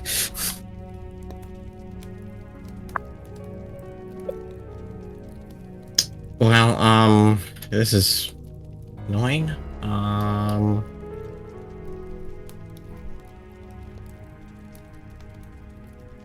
have to use my whole ass fucking action to try and get over there.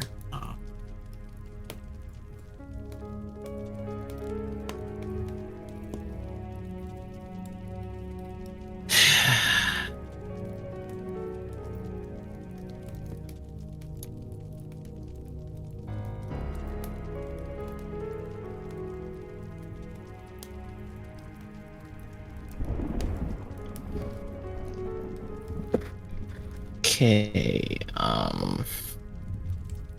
that's just I can do. I'm just gonna fucking use my action to dash 50 feet. I can go further, actually. Okay, if that's it, then, kayak. After that long sword swing hit her, and you probably actually see blood fly, she whirls to face the hobgoblin. Bonus action, drops concentration on a Charlatan's stride. to cast Shadow Blade. Oh wait, no, she's gonna attack first and then do that, if that's okay. Yeah. I'm tired. Alright. Booming Blade, Shadow Blade.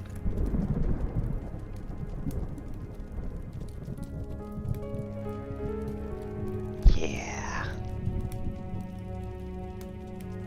Yeah. I believe that doubles the Booming Blade damage too. Yeah. So I'll just... Yeah. Then she stabs him again. Yeah. No.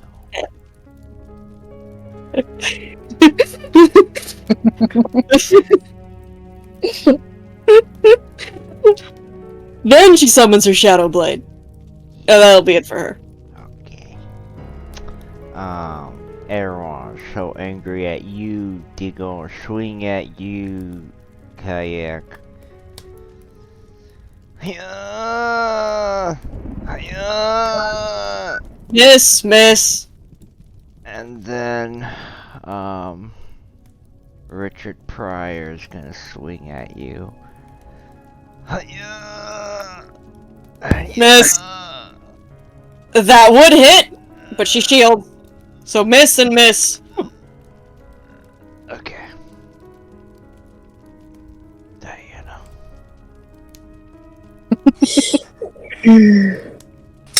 Alrighty. Diana is going to look at the child and say, come with me, I'm here with your mother. I can take you right to her. She runs to you and embraces you. No. Yep. I pick her up, and I look at everybody else, and I guess they're also like people who they forced to, like, you know, do use scraps and all that. Yes. Alright. So, yeah, Diana is going to pick her up. What is it? 10 feet. Yeah, Diana's going to pick her up. She is going to go right about here.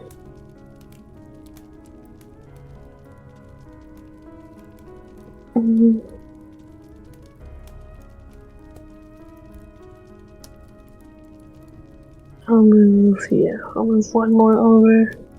Yeah, that's good. Yeah, I'm gonna go to right about here.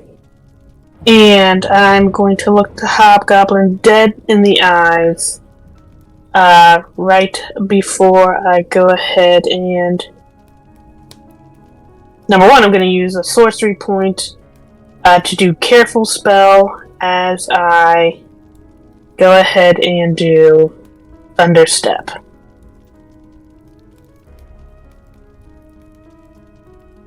So Grim and Kayak automatically succeed on the save.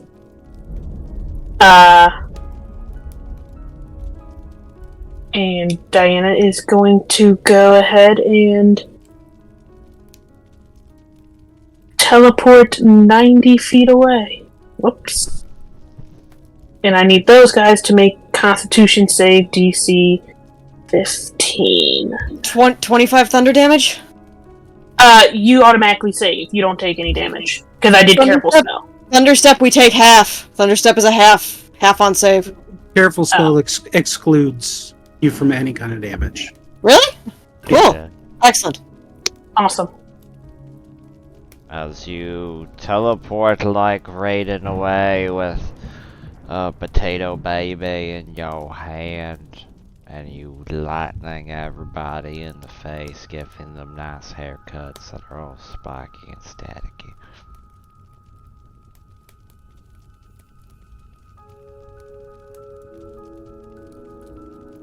Maria?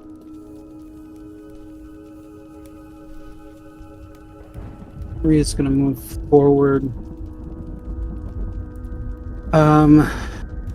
Is this guy the one that I identified as the leader? No. No. But he's he looks like he's probably like at least like second in command at least. He's not in charge, which means he doesn't matter, which means he's just gonna die. I'm gonna shoot him with biting arrow.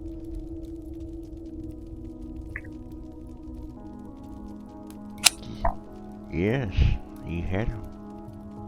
He falls to the ground as he holds his chest and he says, "Please don't shoot me. Don't kill me." I'm gonna spend a war priest point to shoot him again, but I'm gonna look at him and I'm gonna say, how many begged for that from you? And then she just pops him right between the eyes.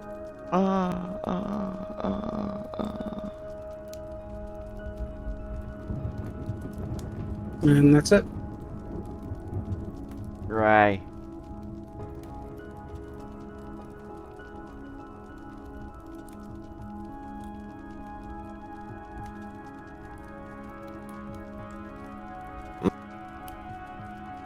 Some mechanical word, Ray moves.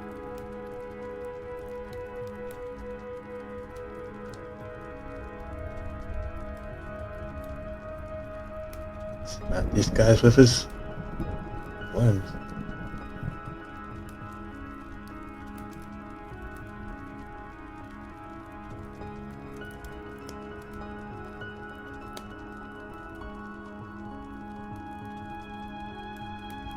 Alright, you destroy them.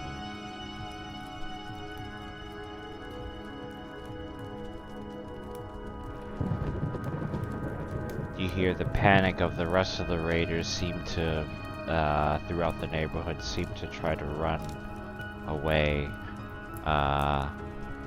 leaving everything else behind you. Do you guys go after them, or what do you do? Kayak would probably start chasing at least one or two of them unless someone stops her. Do I see the leader running anywhere? Yeah, you see him running with the group. Reed's would probably swap to her sniper rifle and just start taking shots at him as he ran. Do a shot.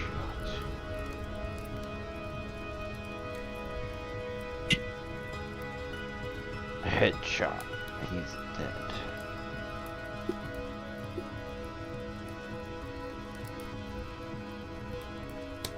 Yeah.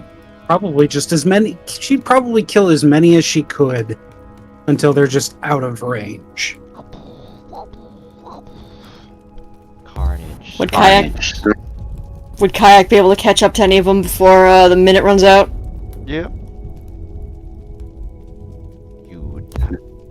What would you do once you catch up to them? Stab them? Kill them?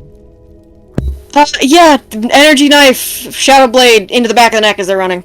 Okay, you're getting cover fire from Maria, you are slicing through them like butter,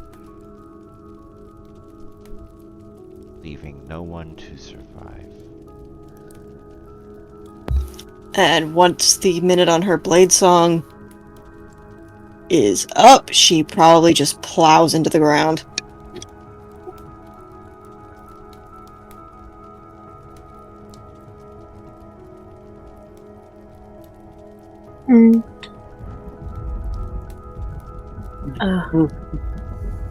Maria will then go to the building where all of the hostages were being held. Yeah. Diana, holding Opal's child, will walk towards Opal and, once she gets close to her, will set her kid down.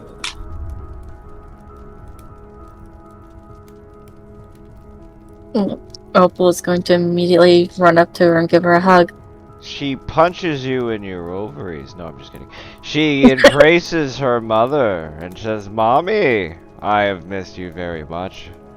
In a very childish and girlish voice, not like the voice that I am doing that's ruining this nice moment.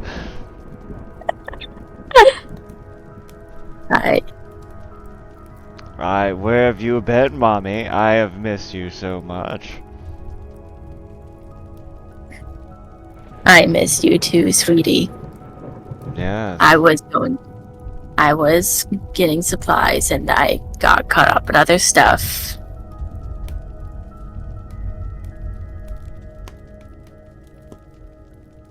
Well, I hope you never leave me again. I'm not going to, because you're going to be coming with me. She smiles at you, gives you another harder hug. Oh. Then she shits necrotic damage.